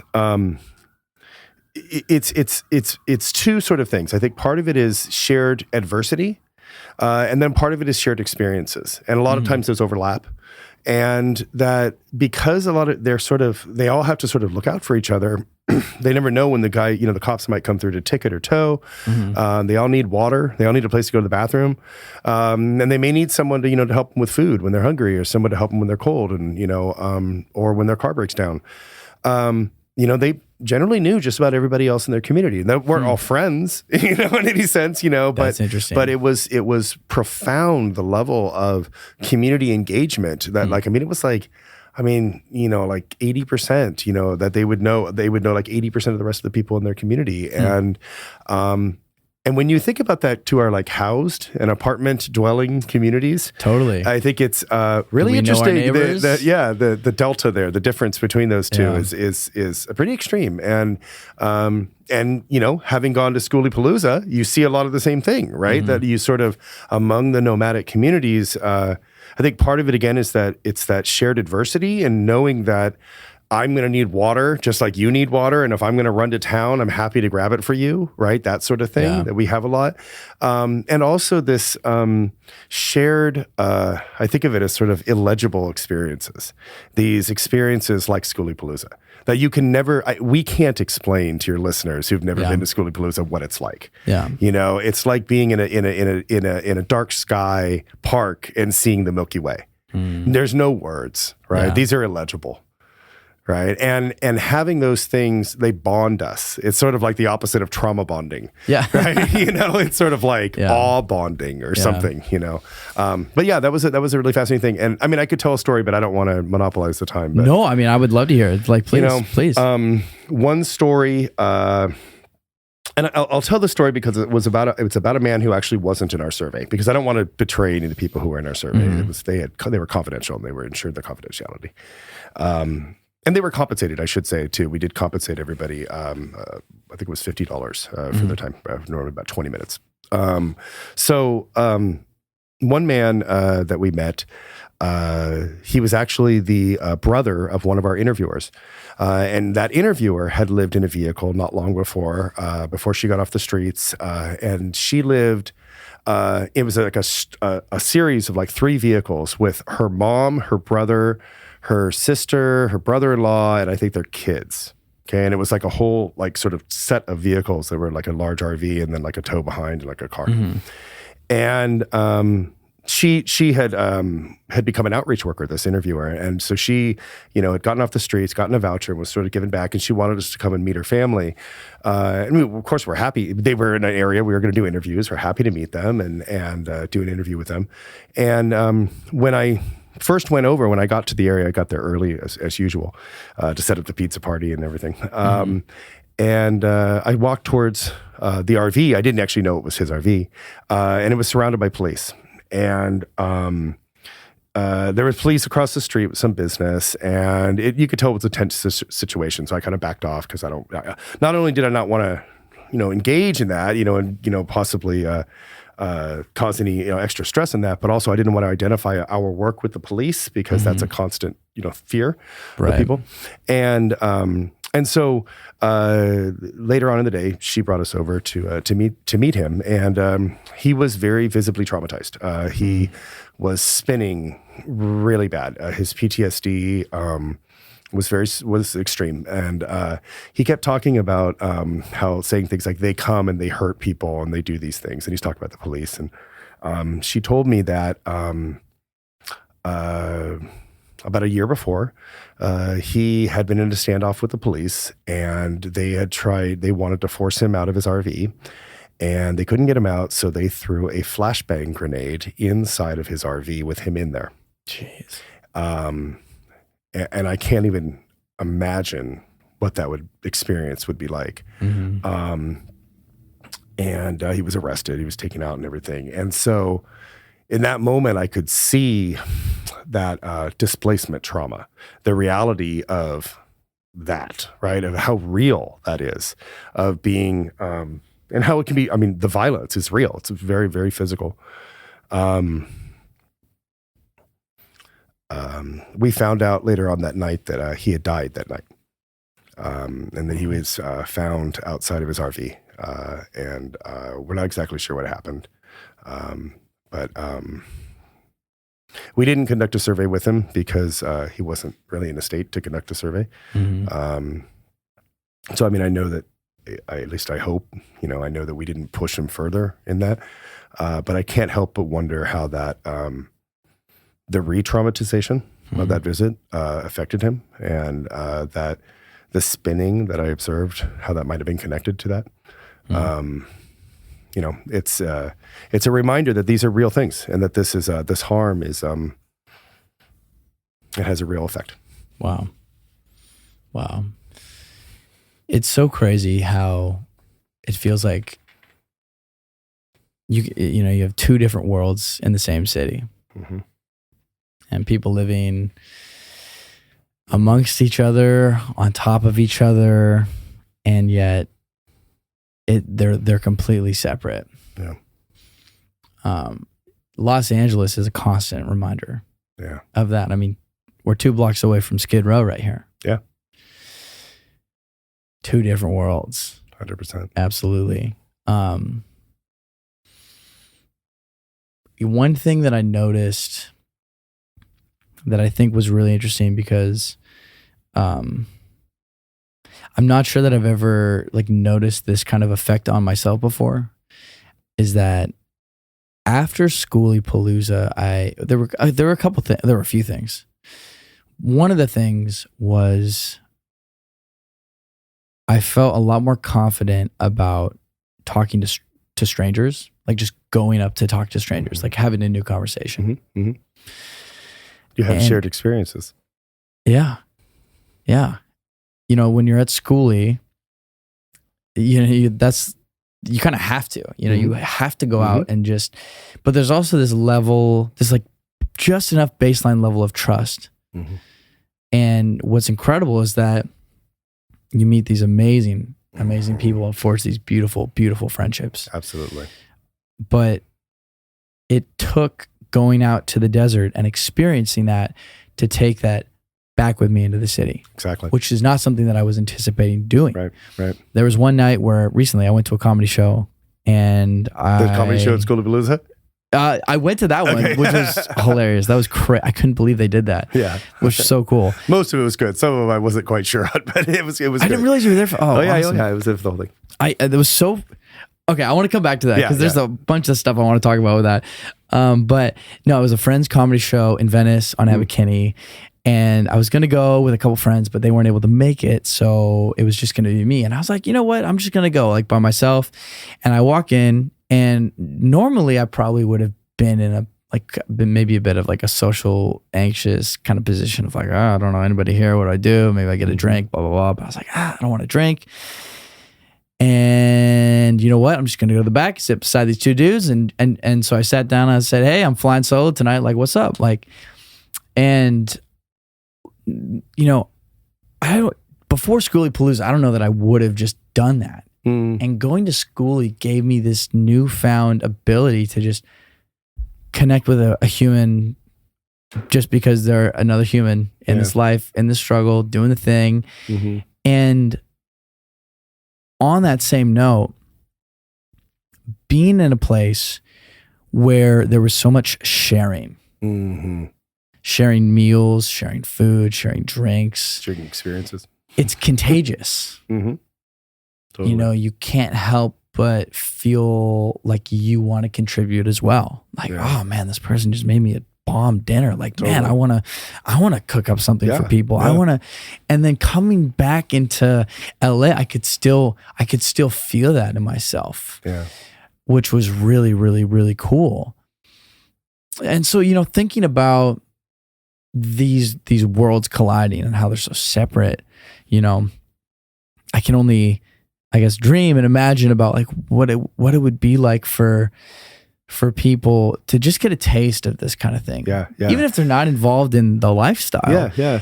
To, you don't have to live in a van or live in a bus or live in a whatever or a tent to still commune with people in the desert or in the forest or wherever. Take a break from your phone and share a meal and just share a conversation. I mean, my goodness, the profound effect that had on me. Yeah. Coming back into this experience. it's also interesting thinking about community. You're talking about people who you were surveying who all kind of knew each other, and how that contrasts to, people living in the city and nobody knows their neighbor, or the suburbs, or the suburbs. Yeah, nobody knows no one knows their neighbor. Right. Or maybe they know the person next door, but never 3 doors down. And what's interesting is I've interviewed quite a few van lifers, and then I did a group interview at Skooliepalooza. Oh, cool. And one of the common things is just this feeling of loneliness and isolation that so many of, I would say like my peers in this lifestyle have. Especially people before they come to Skoolie. I've interviewed a lot of people at Skoolie, and I ask them this question often at the end of our interviews, like, do you consider yourself a nomad? And then do you consider yourself part of a nomadic community? And so like, it's like universally people say at Skoolie, yes, I do. And so much more now that I've come here. Yeah. Because you can see it, and I think of it as, I'm sorry, I didn't mean to interrupt you. No, it's great. We're riffing. Yeah, I think of it as cross-pollination, right? And that's where a lot of I'm able to convince my boss, that it's worth it for me to come out to these events because, there's so much to learn, not just in in the sense of how we can work better together, how we can sort of break down these barriers and be more inclusive and more supportive. Like all these are wonderful concepts. And I think that they're definitely great ideals to strive for. But there's really physical stuff and really tangible things we can learn, about long-term visitor areas, right? Most people have no concept that there is a program called long-term visitor areas out in the BLM areas, Bureau of Land Management areas, to be clear, not Black Lives Matter, though they I know it's a little confusing. It's confusing, but just for those who don't know the initialization there. Yeah. But in the Bureau of Land Management areas, there are these long-term visitor areas, LTVAs, where traditionally, I've heard the price is going to go up soon, but you have been able to have a space for $1 a day. So for 6 months, it is $180. Whoa. To be able to park long term, and you get access to water, pump outs. They have showers at some of them. They have electricity at some, but you can park at these places and be for a whole winter season. I don't think that I knew that. Right. And it's amazing that these resources exist. In fact, when you drive into did you go into Quartzsite? I haven't actually been. Oh man, you got to go to Quartzsite. Quartzite's a trip. Quartzite, it's only what 20, 30 miles from Skoolie. I don't want to blow up where Skoolie's at, but give its secret location, its coordinates. Though it might be a different location. Yeah, that's true. So. We'll see. But Quartzite, Arizona, they have. I heard an estimate this year that they were going to have up to 1 million people going through Quartzite in the month of January. Right. Wow. And in the past, in the 80s, it's been happening since the 70s. In the 80s, they had up to 3 million people going through there because they have the huge big tent show. They now have the Rubber Tramp Rendezvous, which doesn't draw any portion of that million people. But there's this huge population of people who move out into those LTVA areas, into these long, all these BLM areas that are 2-week areas where you don't need a permit and you can park for up to 2 weeks. And then you can just move to another BLM area and park for up to 2 weeks. And if you drive into Quartzite, which I highly recommend you do, and do with a dash cam or something like that so you can get this picture. But you drive in and you look out into the horizon, there are lines of RVs, just literally tens of thousands of RVs disappearing into the desert. It's just mind-blowing the amount of people who are living in their vehicles out there. Yeah, and that these places not only exist, but they have been an important resource for people who live on the road, for people who are itinerant labor, for people who are nomadic in this country. Since the 20s, right? Since the 30s. I mean, these are important pools of housing in a sense, and I think that there's thinking about how could we develop similar programs on federal properties near cities is not outside the realm of thought, particularly when we were talking before about building on existing regulations. Yeah. We know this program exists. Yeah. We know there are federal properties near LA. Why can't we create something like that? Something that is more akin to rather than The safe parking, again, not throwing safe parking programs under the bus. I'm a huge proponent of them. I support them very much. But in addition to a safe parking program, why aren't we trying to create a subsidized mobile home park, right? A mobile home park that takes a Section 8 voucher or a housing subsidy, permanent supportive housing subsidy, where a person can live in their private property asset as housing, where they can get the infrastructure and the maintenance to make sure it is safe and healthy, and that they're able to use their property to actually connect with their communities. What does safe parking look like? Well, it depends. There's a lot of different. It's a growing program across the country. There's, but generally, at least historically, there's some things that hopefully will change this. But a lot of them are in faith-based organizations, parking lots. So they're in churches or synagogues. The reason for that being that in the past, and this is one of the things that's trying to change. There has not really been federal funding for these programs because, from the federal government's perspective, they see living in a vehicle as homelessness. And so creating a parking program is called a sanctioned encampment, which the HUD, Department of Housing and Urban Development, really does not like the concept of sanctioned encampments, and they don't fund them.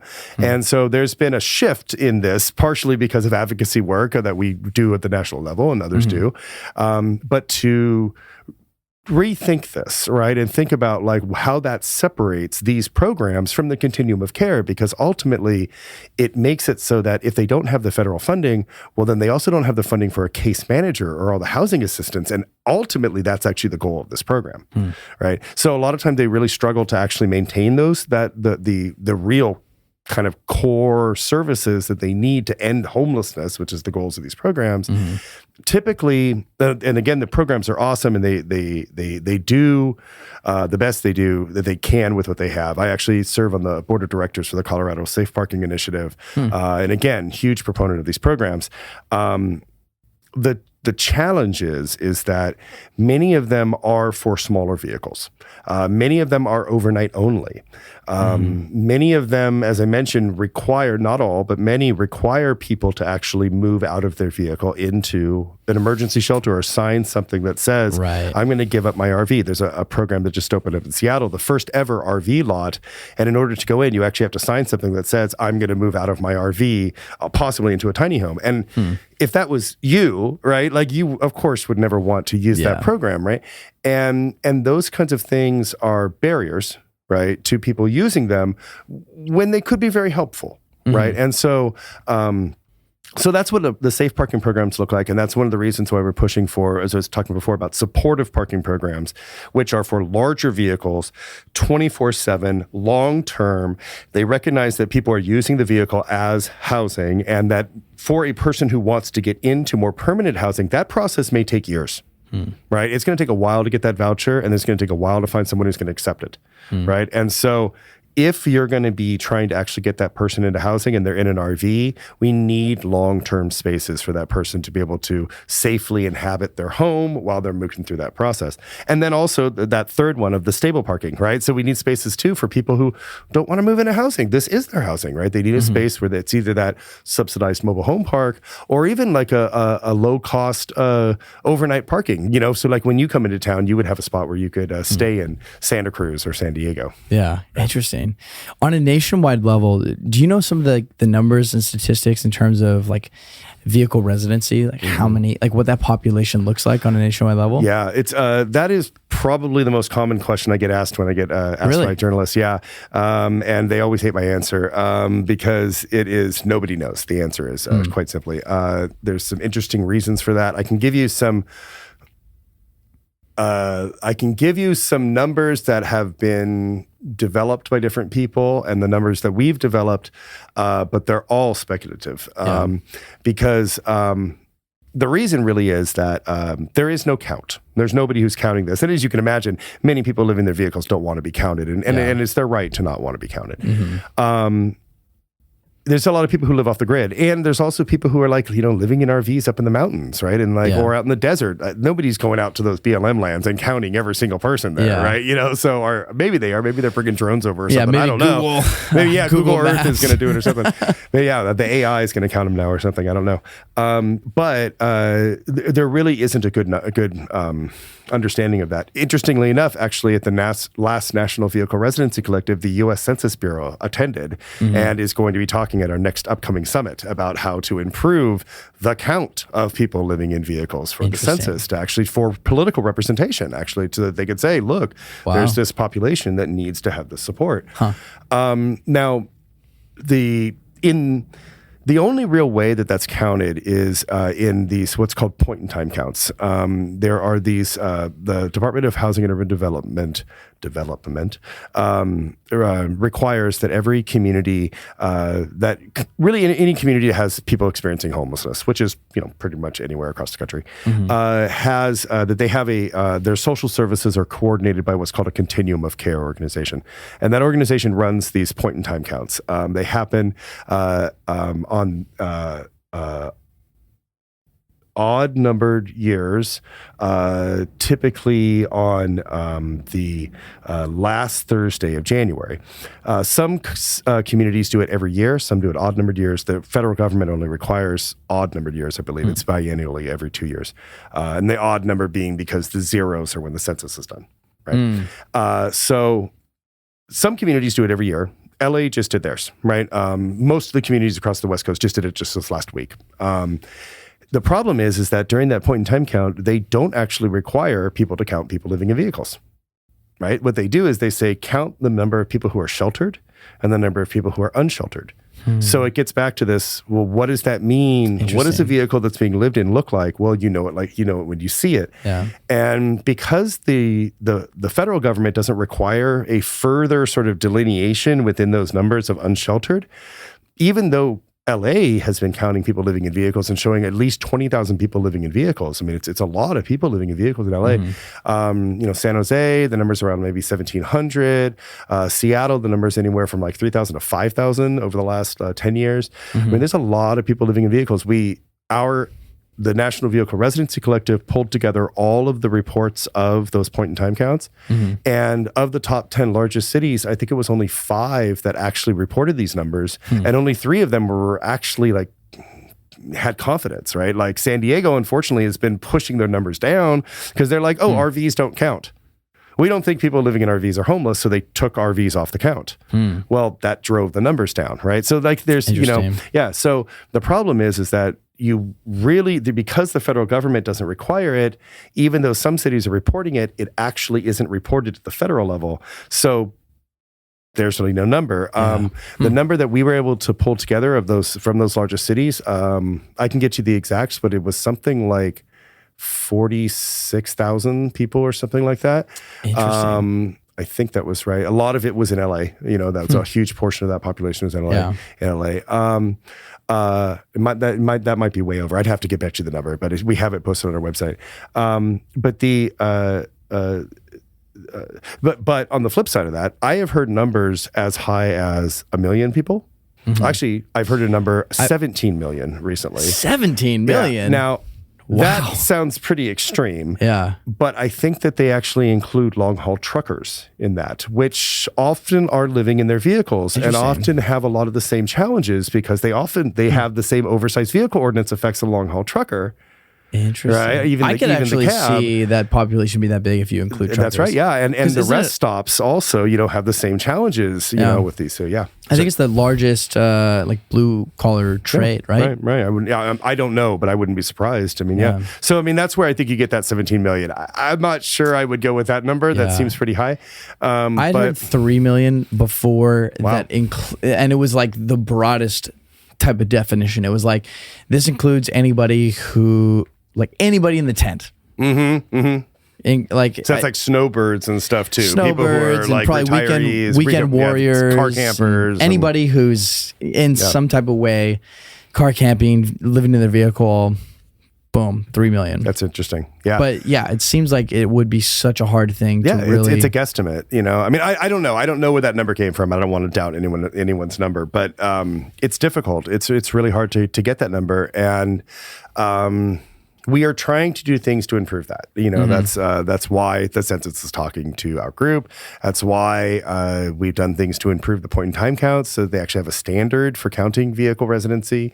But it's also challenging because, as we talked about before, is it even appropriate to count this in a homeless count? Right? Because like in some points, yes, definitely. There are many people who are, there's a book that came out about 10 years ago. It was called Otherwise Homeless. And it was one of the only kind of books about, people living in vehicles.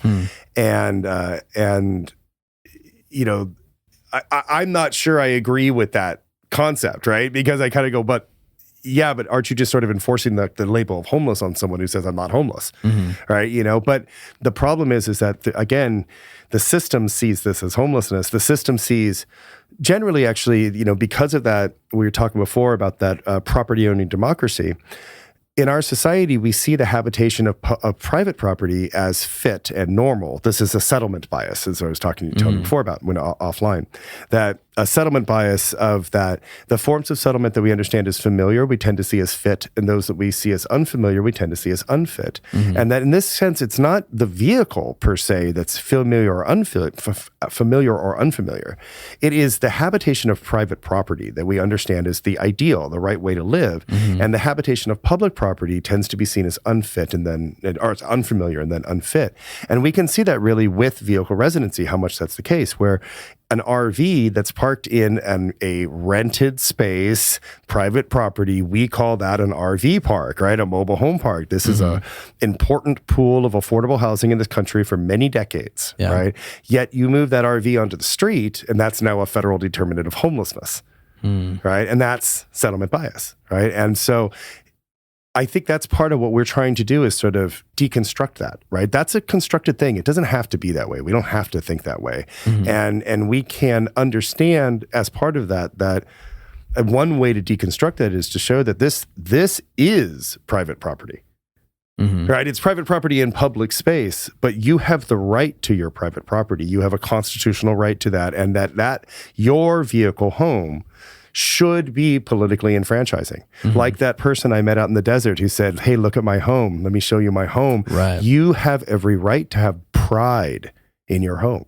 And it is that bias that tells people they can't have that pride. And that's what we're trying to undo. It kind of makes me think of another element of that bias is that if you were to buy just like a piece of land, there's a lot of counties, generally speaking, there's hopefully some exceptions to this, but I've looked specifically for myself.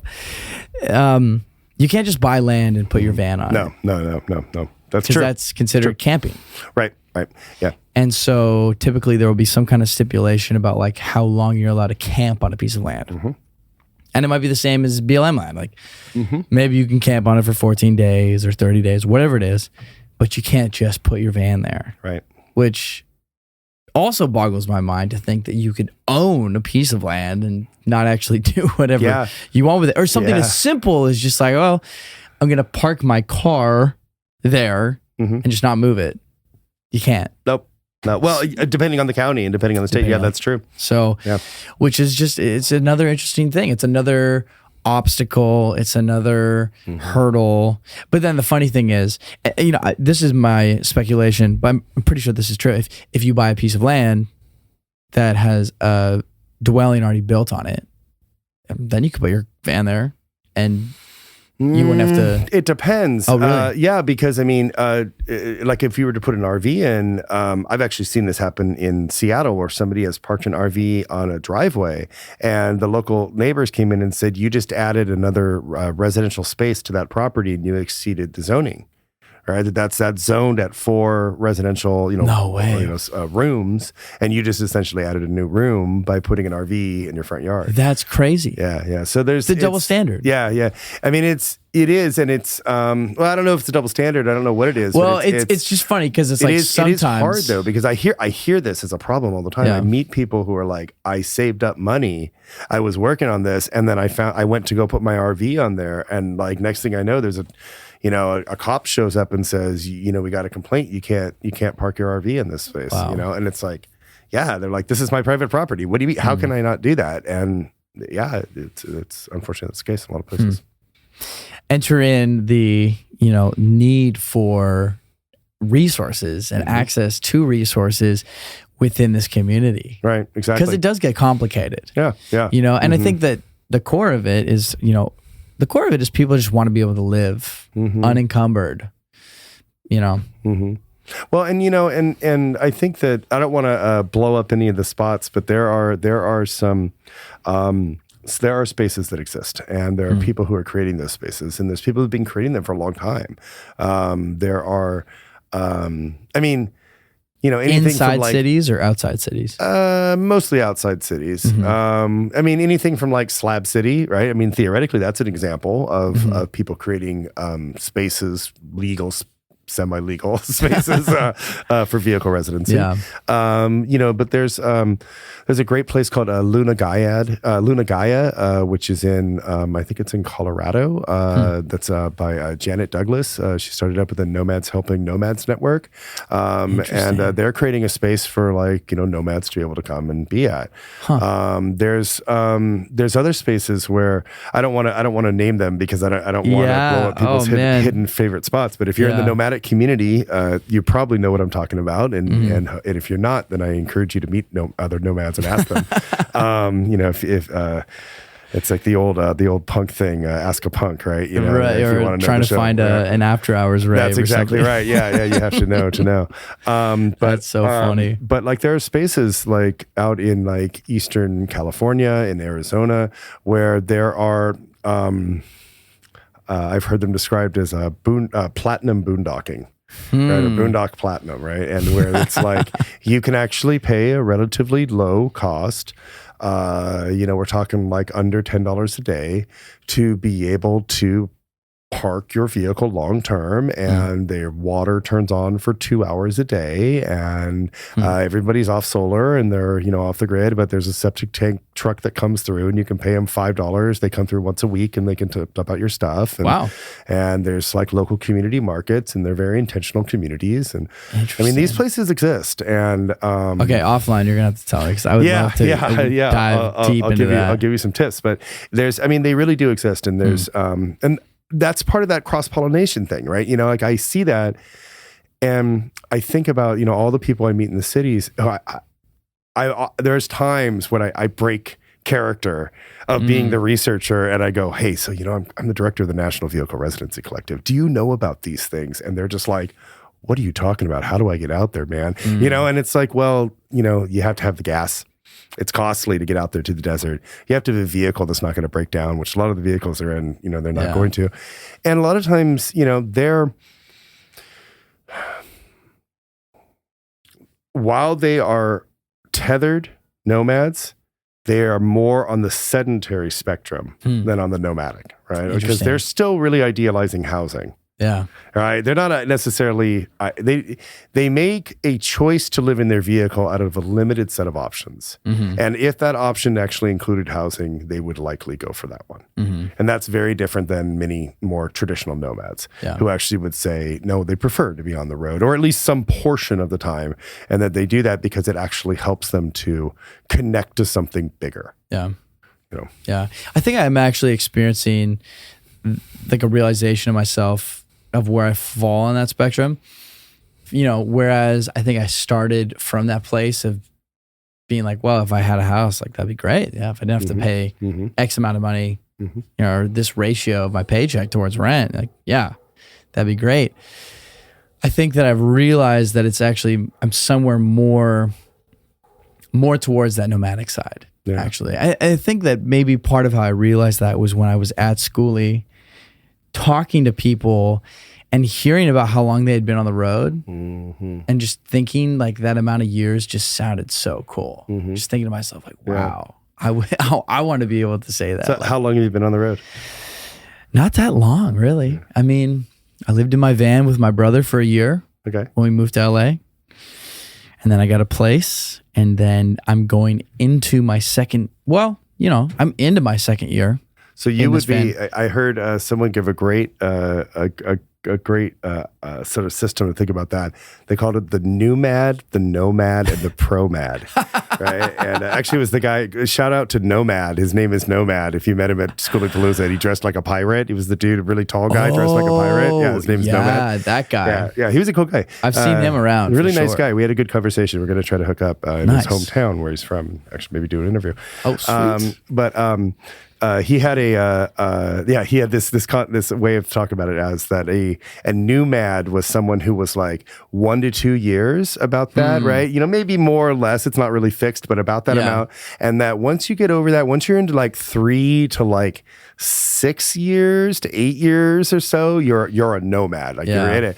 But then you get the people who are like 15, 20 years, right? And like those are the pro-mads, right? And they know how to so funny, you know, fix their own vehicle, how to overcome any challenges, because in nomadism, we were talking before about setting our definitions, right? Nomadism is about that environmental reflexivity. Right. And in that sense, nomadism is a core human adaptive strategy. Right. And this is why I tried to distinguish that from the nomad, because I think that while nomadism is this core, like, thing that has allowed us this potential for innovation and fortitude and overcoming catastrophe, and like it is this what these philosophers Deleuze and Guattari called the war machine, right? This engine of innovation that allows people to overcome their catastrophic environment. That while nomadism is that thing that has allowed humans as a species to do that really forever, the nomad is what people who live in the cities call people who don't live in the cities. Yeah, interesting. Right? And so in that way, it's like nomadism is a core human trait. And it exists within all of us. Yeah. The concept of the nomad is something that is a sort of creates a separation of that from settlement. Right. And I think that actually nomadism is part of settlement, right? Like in those philosophers who I talked about, the Deleuze and Guattari, the way they describe it is that we all have a little bit of the nomad and the state within us, and that we externalize that and we create sort of nomadism in the state within the worlds around us. And that in a sense, the pendulum between nomadism and the state has swung so far to the state, to that landlordism, to private property, to all these things, that we see a world that has existed in that way from before we were born, and it seems as though that's the way it should be and has always been. And the truth of nomadism is that we have always lived in a state that is reflexive, that it is the ability to respond to catastrophe, not by creating a larger buffer, a bigger city wall against the wolves, but to actually figure out how we're going to work within that environment and maybe move to a place where there's not wolves, or maybe train the wolves to become dogs, right? But that it is that innovation and that reflexivity that has always allowed us to overcome catastrophe. And that we need to sort of bring that pendulum back a bit more toward the nomad, to be able to not just utilize that innovation, but also to not opposition it, so that we're not creating an us versus them. You know, so that we're able to see that we are all part of the same society, and that we can use that innovation, the innovation of people are using their vehicles to solve a housing crisis. Right? We need spaces for people to be able to do that if we as a society are going to solve a housing crisis. Interesting. Talking about great catastrophe, what do you think about the interplay between climate change and this resurgent movement of vehicle dwelling? It's vehicle residency. There's a big connection. I mean, I think that in many different ways. I think there's a lot of people who are moving into vehicle residency as a form of like sustainable living. I meet people a lot who are trying to minimize their footprint and their lives. That's a big theme among some people, not all. And I've also met a lot of people. I mean, I was in Santa Cruz right when the big fires were happening there, and I saw the streets filling with people who were living in RVs, and they were lucky to be given an RV or a trailer or to have one. Many of them were renters, and you know, when they lost their housing, their renter insurance didn't necessarily get them back into a new place. And when those streets filled with people because of climate change, we might say. I mean, that fire, I mean, it was created by a lightning strike, but the dryness of the forests and the historic droughts in California clearly led to that. That the people who were displaced by that, who were moved into the streets, who were vehicle residents, they were displaced from a privatization of property into public fields where they were then rendered homeless. Right? This is the story of the travelers, right? In many ways, right? And that those environmental changes, whether they are fire or privatization or gentrification or hurricanes, right? That they have always led towards nomadism. Yeah. Because that is how we survive. Yeah. You know, we don't lay down and die. Yeah. When our cities burn down, or when that sounded really apocalyptic. I don't mean in that sense, but I mean like we survive and thrive as a species because we don't let ourselves be pinned down and just die. Right. Right. We pick up and we dust ourselves off and move on, and that's what the nomads teach us. Yeah. Yeah. It's so fascinating. Like being in the United States, every single year that I've been alive, you know, in this country, but also just in my life, there's this cycle of natural disasters, whether it's hurricanes or tornadoes or floods or big storms or forest fires. Every year is this cycle.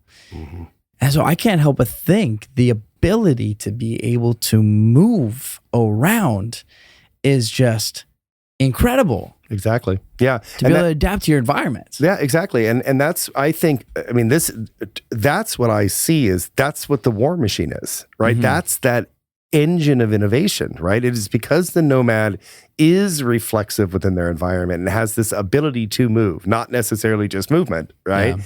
But that because there is this ability to be reflexive, that when that fire happens, the nomad's able to say, okay, well, apparently I don't live here anymore. Maybe I should be in another spot. And I mean, I'm not saying that people should just be like roll over to displacement. That's, you know, I think that the gentrification that's occurring is wrong in so many communities, and we can see the historic racist policies around housing that result in this or that end in gentrification. And I think that you know, whether they're Black and brown communities or poor white communities or Native and Indigenous communities, First Nations communities, people have been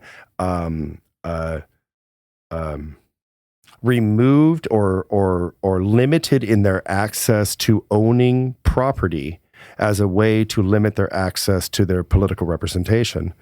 And we need to,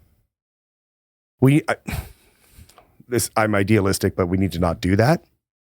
I think that's it's maybe a little bit too simplistic. Yeah. And that we need to question what sort of thinking that is a normal process and that we should just allow that to happen, that we shouldn't stand up against that.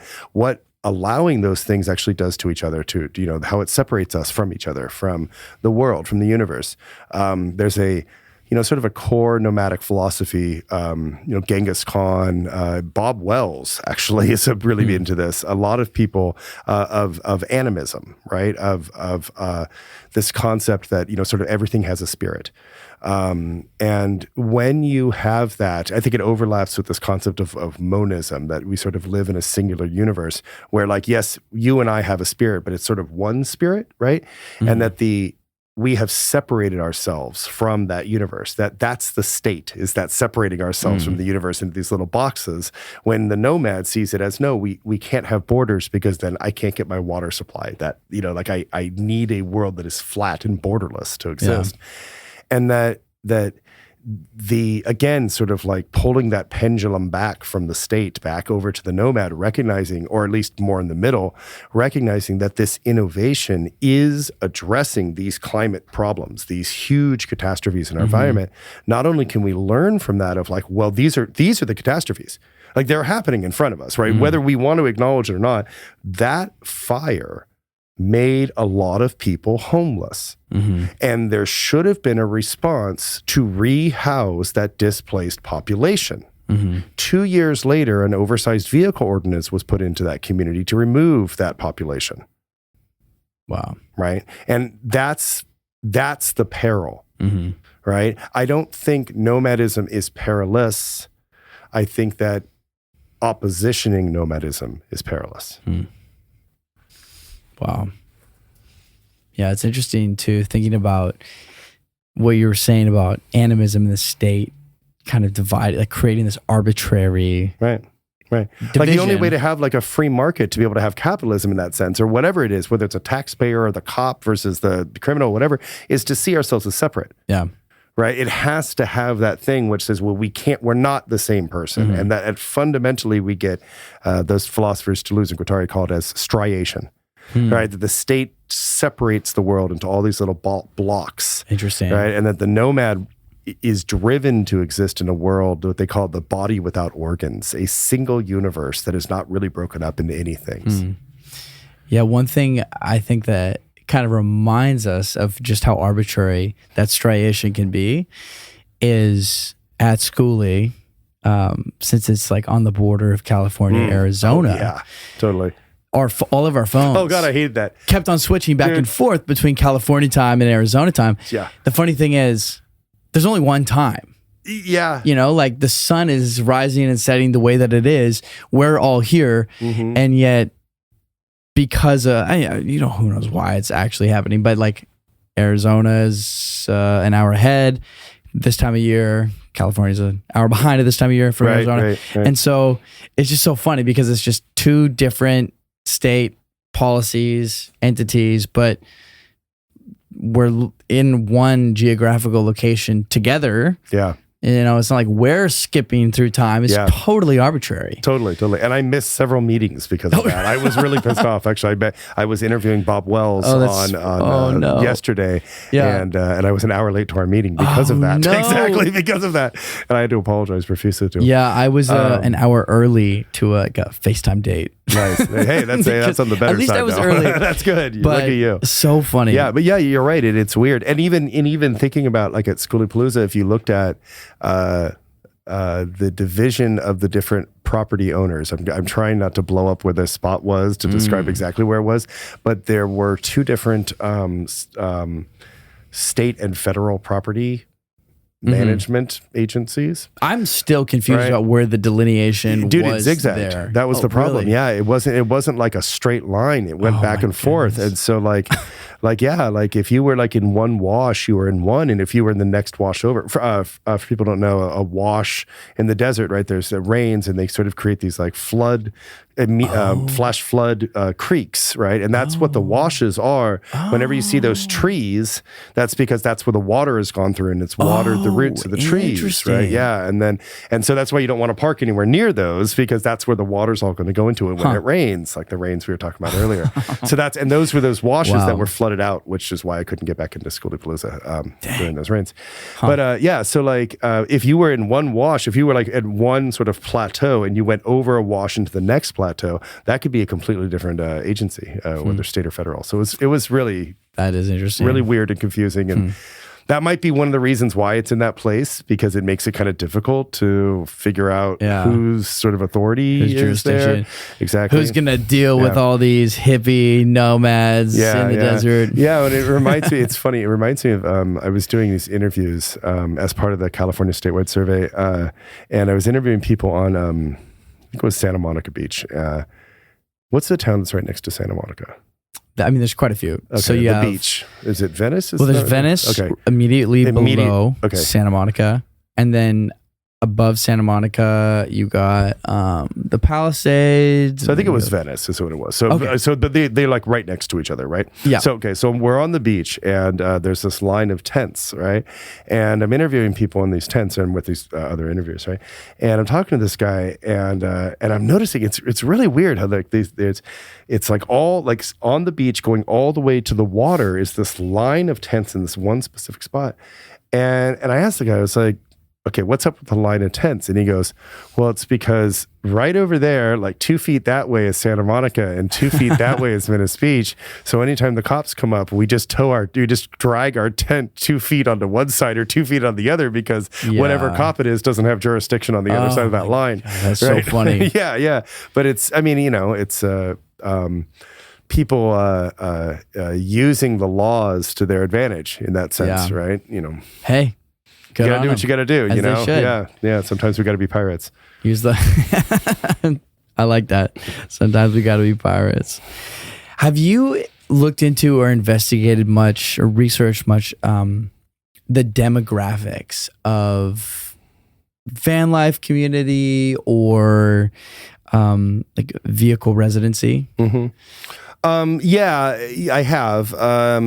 Again, it gets back to that earlier question of sort of the numbers. There really isn't a lot of good research out there, and that's why I've tried to focus on sort of those different three groups of sort of tethered, untethered, and semi-tethered, because there is a lot of difference between those three groups. Okay, yeah. And one of the things I've seen is that I've interviewed or overseen interviews with several hundred people living in vehicles in cities so far. And again, like I was saying, they tend to be displaced from their communities and they tend to want housing, right? Because they're more sedentary. They're still sedentary in their mindset often, not always, but many are.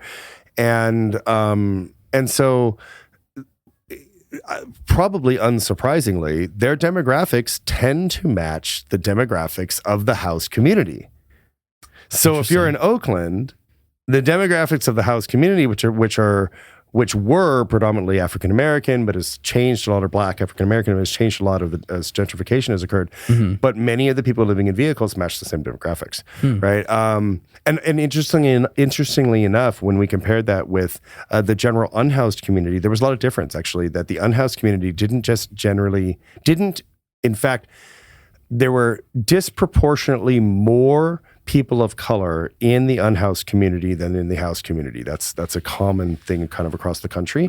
But among vehicle resident communities, we tended to see that they tended to match more of the housed community, right? And so, yeah, it's not to say that there's not sort of like the more levels of discrimination that cause, minorities or communities of color to be forced into living in the streets or into these affordable housing, but that these tended to be people who had actually moved from the housing market into this vehicle, right? Because they were going to get evicted and they got the van and were able to stay from going to a shelter by going into the van. Interesting. Yeah. So now that's very different than like people who are semi-tethered or untethered, because I mean, they're all over the country. Right. And there's a lot of privilege in that. It is not safe necessarily to travel. And one may not, whether it is explicitly unsafe or one doesn't feel safe. Many, people of color do not feel that way. It's safe to travel. Now, that's not true for all. And there's a lot of diversity, as you've seen in the nomadic community, contrary to what some films may show, that it's, typically older white women, there is a lot of people out there who fit that demographic as well. But it's, there is much more diversity. You see it at skooliepalooza. You see it among communities and people when you meet people on the road, and it's a lot more younger people. I think that the numbers, it seems to be getting younger and younger year by year. There's more and more people who, this is just sort of getting anecdotally at this point because we just don't have these numbers, but it seems to be that there are more people who are turning toward vehicle residency as long-term housing while they are living on their incomes. And sometimes it's a lot of income. Sometimes they're remote working. Like I said, they're making, $100,000, or couples making, $250,000. I've met people doing that. And they're living their best lives, on the road full time. And that you're seeing that more and more because they can. The technology has changed. I think COVID affected that a lot too. I think a lot of people looked at COVID and thought, I don't want to die. I mean, again, not to get dark in this. I know I'm kind of dark in general, but they think people saw that, it's sort of like the Roaring '20s, right? Which was right after the Spanish flu, right? That people were like, man, we survived. We got to get out there and party. And that's why you got the Dappers and all these people doing this, this big party and stuff because they had just survived this global pandemic. Interesting. And I think that we have a lot of people who post COVID or even in the middle of COVID, sort of saw that now was their time and that they didn't want to waste time, that they didn't want to, and particularly younger people. And I also think that that there were a lot of people who post 2008 and the whole housing mortgage crisis, whether that was created or not, which it almost certainly was, I I think that there were a lot of younger people who saw their parents or their older siblings lose property, and they saw that the American dream wasn't a reality for them. You know, and I think that there's between those sort of big shifts, I think it's changing the demographics of vehicle residency. I think we're seeing more young people who are I've been writing about this as the nomadic turn, that we're seeing more and more people who are turning towards nomadic settlement practices, whether that's, tethered, untethered, or semi-tethered, as a way to live long-term, because that form of private property is cheaper than throwing money away on rent. Yeah. And in the end, they're saving more, and they actually have more potential to possibly own private property in the end of the whole thing, and put their savings away. And so yeah, I think that the demographics have changed, are changing, and I wouldn't be surprised if we see many more people who are turning towards this. Particularly as a lot of the vans, like the Amazon vans, get decommissioned, and we see a whole new wave of available vans out there. Actually, I think that's going to be an issue. I've been very fascinated by this, because Amazon had announced that their fleet was going to be electric by a certain year. Right. And there's all these like Transits and ProMasters and even sometimes Sprinters. Totally. And they're not going to be on the road forever. That's going to be a whole new pool of vehicle residency available. Oh my goodness! Right? Yeah, totally. I mean, like it kind of gets into this, like that. It's interesting how like all of these markets and these social factors sort of like interrelate. But yeah, that as more people are living in this too, we're seeing more, aftermarket economies, more specialized economies, people who are building out for full builds, people who are preparing vehicles, people who are selling out, who are emptying out the vehicles and prepping them. To, like I was saying, these long-term intentional communities that are actually intended toward people living in vehicles. So, I mean, it's a... we're at the front seat of a very interesting social movement. So this is a great segue, because this is something I wanted to pick your brain about. I feel like we're in this Wild West experience right now with the van life movement. And in a way, it actually kind of reminds me a lot of, like Oregon Trail style days on a few levels. The obvious one would be like circling the wagons. Right, totally the same. Oh, not Oregon Trail, the game.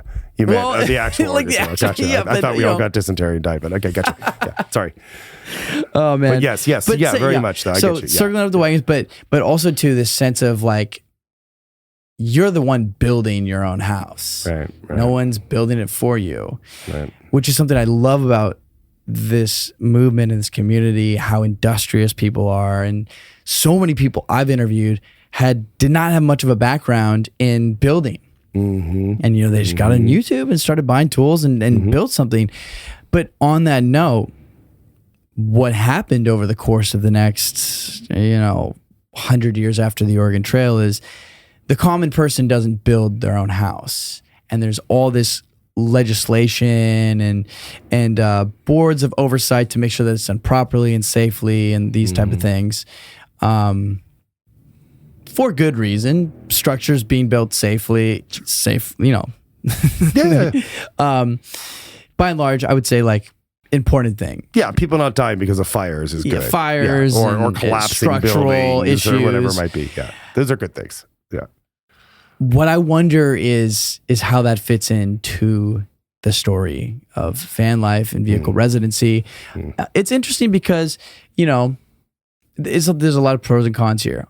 Pros, it's amazing that pretty much anybody can just buy a vehicle and convert it however they want. I mean, there's a lot of freedom to that.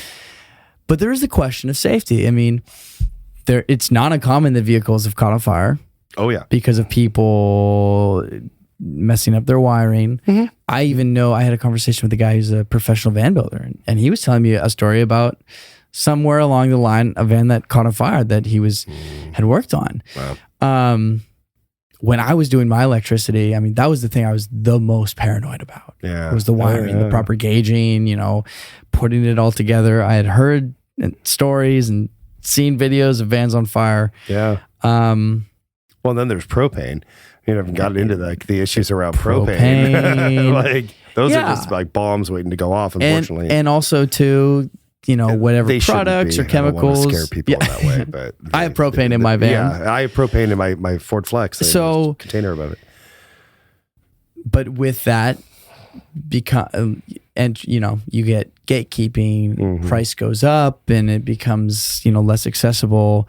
And actually, one example of where this already is important is I called up my insurance just because I wanted to I just wanted to know what the process would be if I were to re-register my car as an RV. Because it's actually very simple in California.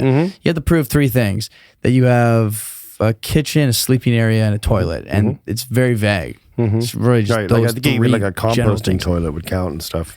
So while I can re-register it through the DMV as an RV, no problem.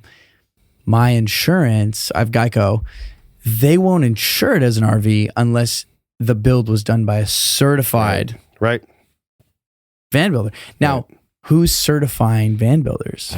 Right. I have no idea. I don't know. I just don't know. And I had this conversation with somebody who's a professional van builder about how there's one group that certifies RVs.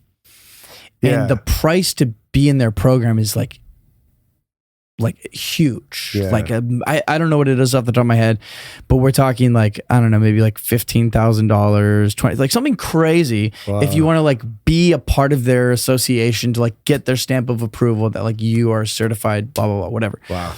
So what he was saying is well, I am a professional builder and I have this certification and this thing, and I'm part of Victron, all these things. I can demonstrate that I do this professionally, but there isn't really an official RV Builders Association or van conversion. Exactly. So what are your thoughts? There is an RV Builders Association that does exist, of course, and maybe that was the one that he was talking about. The RVIAA.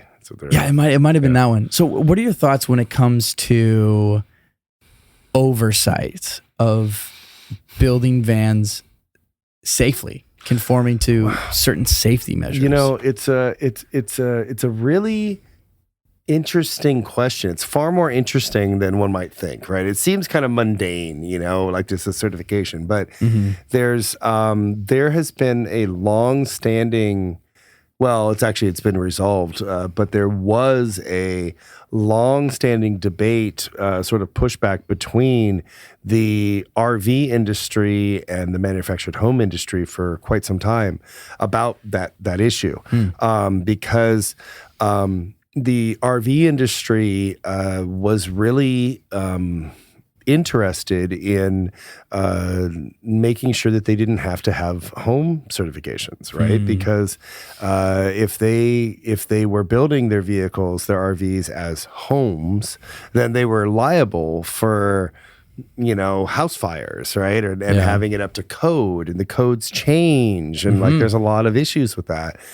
And so it was to their best interests, or at least some might say, to not be a home. Now, on the other side of it, the manufactured home sellers were saying, well, they are a home because they needed to be certified and coded to be able to get insured and property loans and everything, housing loans. And so there was this very strong divide that was created between these two. And I would imagine that's sort of informs this issue, that the vehicle home is defined by the industries that make it as being temporary, because to define it as being permanent would open them to a whole slew of liabilities of coding and stuff that they want to say, no, it's not up to code because it wasn't built as a permanent house. It was only meant to be slept in overnight for a weekend. Right now, of course, that's not the case, right? People are clearly living in these for decades, right? Yeah. Yeah. And so, that's kind of that's one of the challenges is that, you kind of go back on, okay, well then should we certify these as homes? And well, the people who built them are saying no, right? So, it's kind of hard to get the lobbying background when the industry that, creates these things is saying they're not homes, Yeah.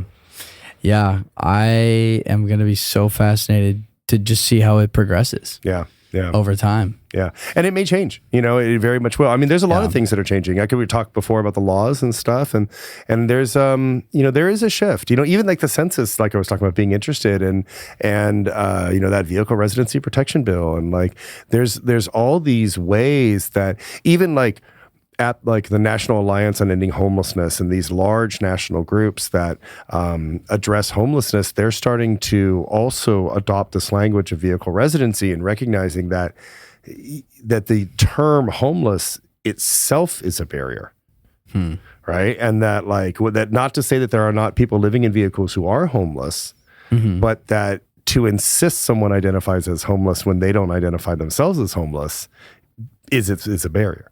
Right. And so like and that's a shift. That's a huge shift. That is something it seems like maybe a little thing. And I think for us who recognize the value of the vehicle as home, I think that it seems obvious, but that's, again, it's, when you're a hammer, everything's a nail, right? The social service providers see homelessness as something you solve by moving a person into an emergency shelter, that they get a voucher, they get into permanent housing. And if you see every person who lives in public space as homeless, then you see everybody as being resolved through that way. And that isn't going to work for, many communities, LA, Seattle, San Francisco, I think San Jose, the population of people living in vehicles is about 30 to 50% of the unhoused population. All right. So it's not a small number, right? Wow. This is, it's very significant. And so, I mean, if you're talking about, you've got half of your unhoused population and you're not even providing spaces for them, you're not really moving the needle forward, and That's so, interesting. so there is a lot of shift. There's actually, it's already been occurring and it's encouraging, I know I kind of sound like a lot of doom and gloom sometimes, but I think that, I am inspired by this work all the time. I'm inspired by people who live in vehicles and their fortitude and their joy and their love and the community. And I'm also inspired by the allies who are helping to shift the narrative. And I'm inspired by the people who, used to, I felt like I was screaming into a full room and nobody was listening, and they're listening. And now they're starting to and it was always things I felt like I was yelling these things that it wasn't from me, it was what I was hearing from other people. And I was like saying, don't listen to me, listen to this person. Yeah. And that's finally happening. Wow. So I think there's a lot of great things on the horizon, hopefully. Wow. I wanted to ask you, where do you fall on the spectrum of good question. Nomadism? Good question. I'm a car camper.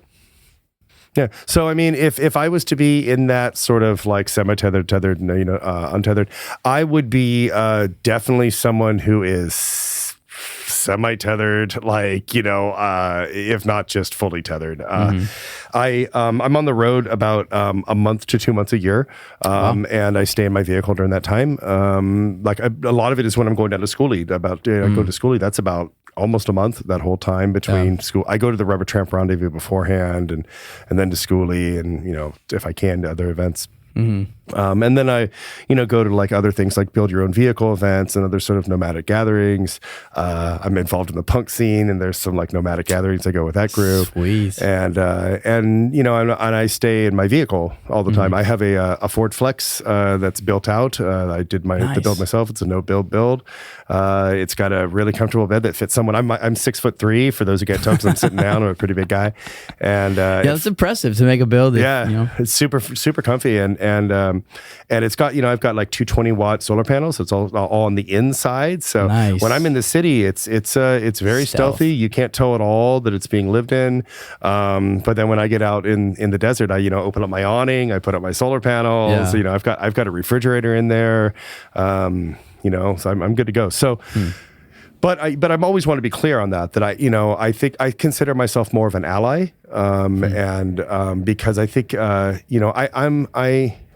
I'm a property owner. I have a home. My wife lives in that house in Washington State, and I also rent a place in Santa Cruz. I'm also a tenant because I've recently started a job in San Jose, and so I don't want to misrepresent myself in any way. But I also have a lot of experience in that too, and so I kind of come into it as someone with lived experience, someone who's worked as an outreach worker to people living in vehicles, someone who's worked on the continuum of care and on the research side, sort of, on both sides of that social service table, what I mean? And, now I'm, someone who's been lucky enough for the American taxpayers to pay for my Ph.D. so that I get to actually work on a structural level. And, so I can imagine that to some people that you cross paths with, they probably would never have guessed. I mean, I think most people would never guess your story of where you came from to where you are now in terms of what you just said, having your PhD, funded, paid for, and like doing the work that you're doing now. So what do you attribute that I don't know if you could really call it a transition. I mean, what do you attribute being able to go from experiencing homelessness to having a PhD and working in that field? It's a lot of things. If it's anything, it's the support of community, my family, my loved ones, my wife, my kids, my parents. And as I said, like the American taxpayers, I mean, really, the National Science Foundation paid for me to get my whole PhD. And if I hadn't had that, I wouldn't have been able to do that. And as part of that, as a big, you have to do these like annual reporting as part of, there's a lot of like paperwork and responsibility and checking in on that. And it's, they really impress on you that your work is supposed to be about for the social good. And that responsibility to you, and to everybody else who is a taxpayer, really sat heavy with me. And it's something that I really took to heart, and that I see, that I am here because this society, my community, my loved ones, and the broader universe helped support me to be here. And I want to do this work to, help give something back, and I'm not here to save the world. I don't want to have a savior complex in that sense, but, I want to help the social good, and, if there was, that's kind of a big, broad answer. If there was one thing that really, really got me here, it was, my grandmother, who now has Alzheimer's and is unfortunately fading pretty quickly in her memory. But she's 90 in about, God, that's just a long time ago now. But when she was 70, 20 years ago now, which really makes me feel old, which was when I was 28. I'm now almost 48. She got her AA. She went to school and got her college degree. Now, she had my mom when she was 15. She never finished school, and she worked in a diner for her whole life, and she's an amazing human who I love dearly. And seeing her have that accomplishment at that age really inspired me to think, why am I waiting for this? I had convinced myself that wasn't my path, that I had to sort of give up and on my education. And it was seeing her and realizing that I could be that returning adult student, that really led me to go, I want to do that. And that, that's why I went back to get my degree at 35. And I started, on that path at like 28 and working my way through that. So, yeah. Wow. That's incredibly inspiring, Graham. I'm so excited for the future things that you are going to bring into this world, the surveys, the pieces of writing, the book. There will be a book out soon. I wasn't sure if I could say anything. So yeah, well, I am working on a book. Being extremely vague. Yeah, I don't want to say too much, but I am working on a book about this. So that's awesome. Hopefully that'll be out soon. Is there any kind of like timeline that you can share? No timeline. Okay. When it comes, it comes. Yeah. When it's ready for the world. Yeah. The world will know. But it is in progress, and I've been eagerly moving through doing interviews with people, and I got a lot of great interviews actually at skooliepalooza, and I actually met a couple that I had interviewed last year and was able to do a great follow-up interview with them. And, nice. It was awesome, and they're a couple that makes $150,000 between the two of us, and actually moved in together for the first time in the shuttle bus, and it's a beautiful story about their love and their relationship on the road. And those things, that's what a lot of the book actually focuses on, and sort of love and relationships, and how people find happiness together on the road. And again, it's about changing that narrative. It's a counterpart maybe to Nomadland in that sense. Wow. Well, what resources do you want to direct people towards? What should people go check out in the way of website, social media, all that? Yeah. So we as I mentioned, I'm the co-founder and director of the National Vehicle Residency Collective. We are a national rights advocacy group for people living in vehicles. We work with legislators and policymakers and lawyers, as well as researchers and service providers, to help inform and improve their various work.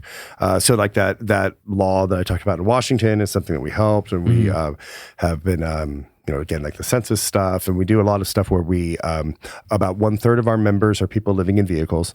About 1/3 of them are people who are, policymakers, legislators, sort of legal sort of stuff. And then 1/3 are people who are allies are actually people who are operating parking programs. Oh, wow. And, or looking to start them. And so we have conversations where they're led by people living in vehicles talking about, this is what I need, right? These are the rules that are a barrier to me using this.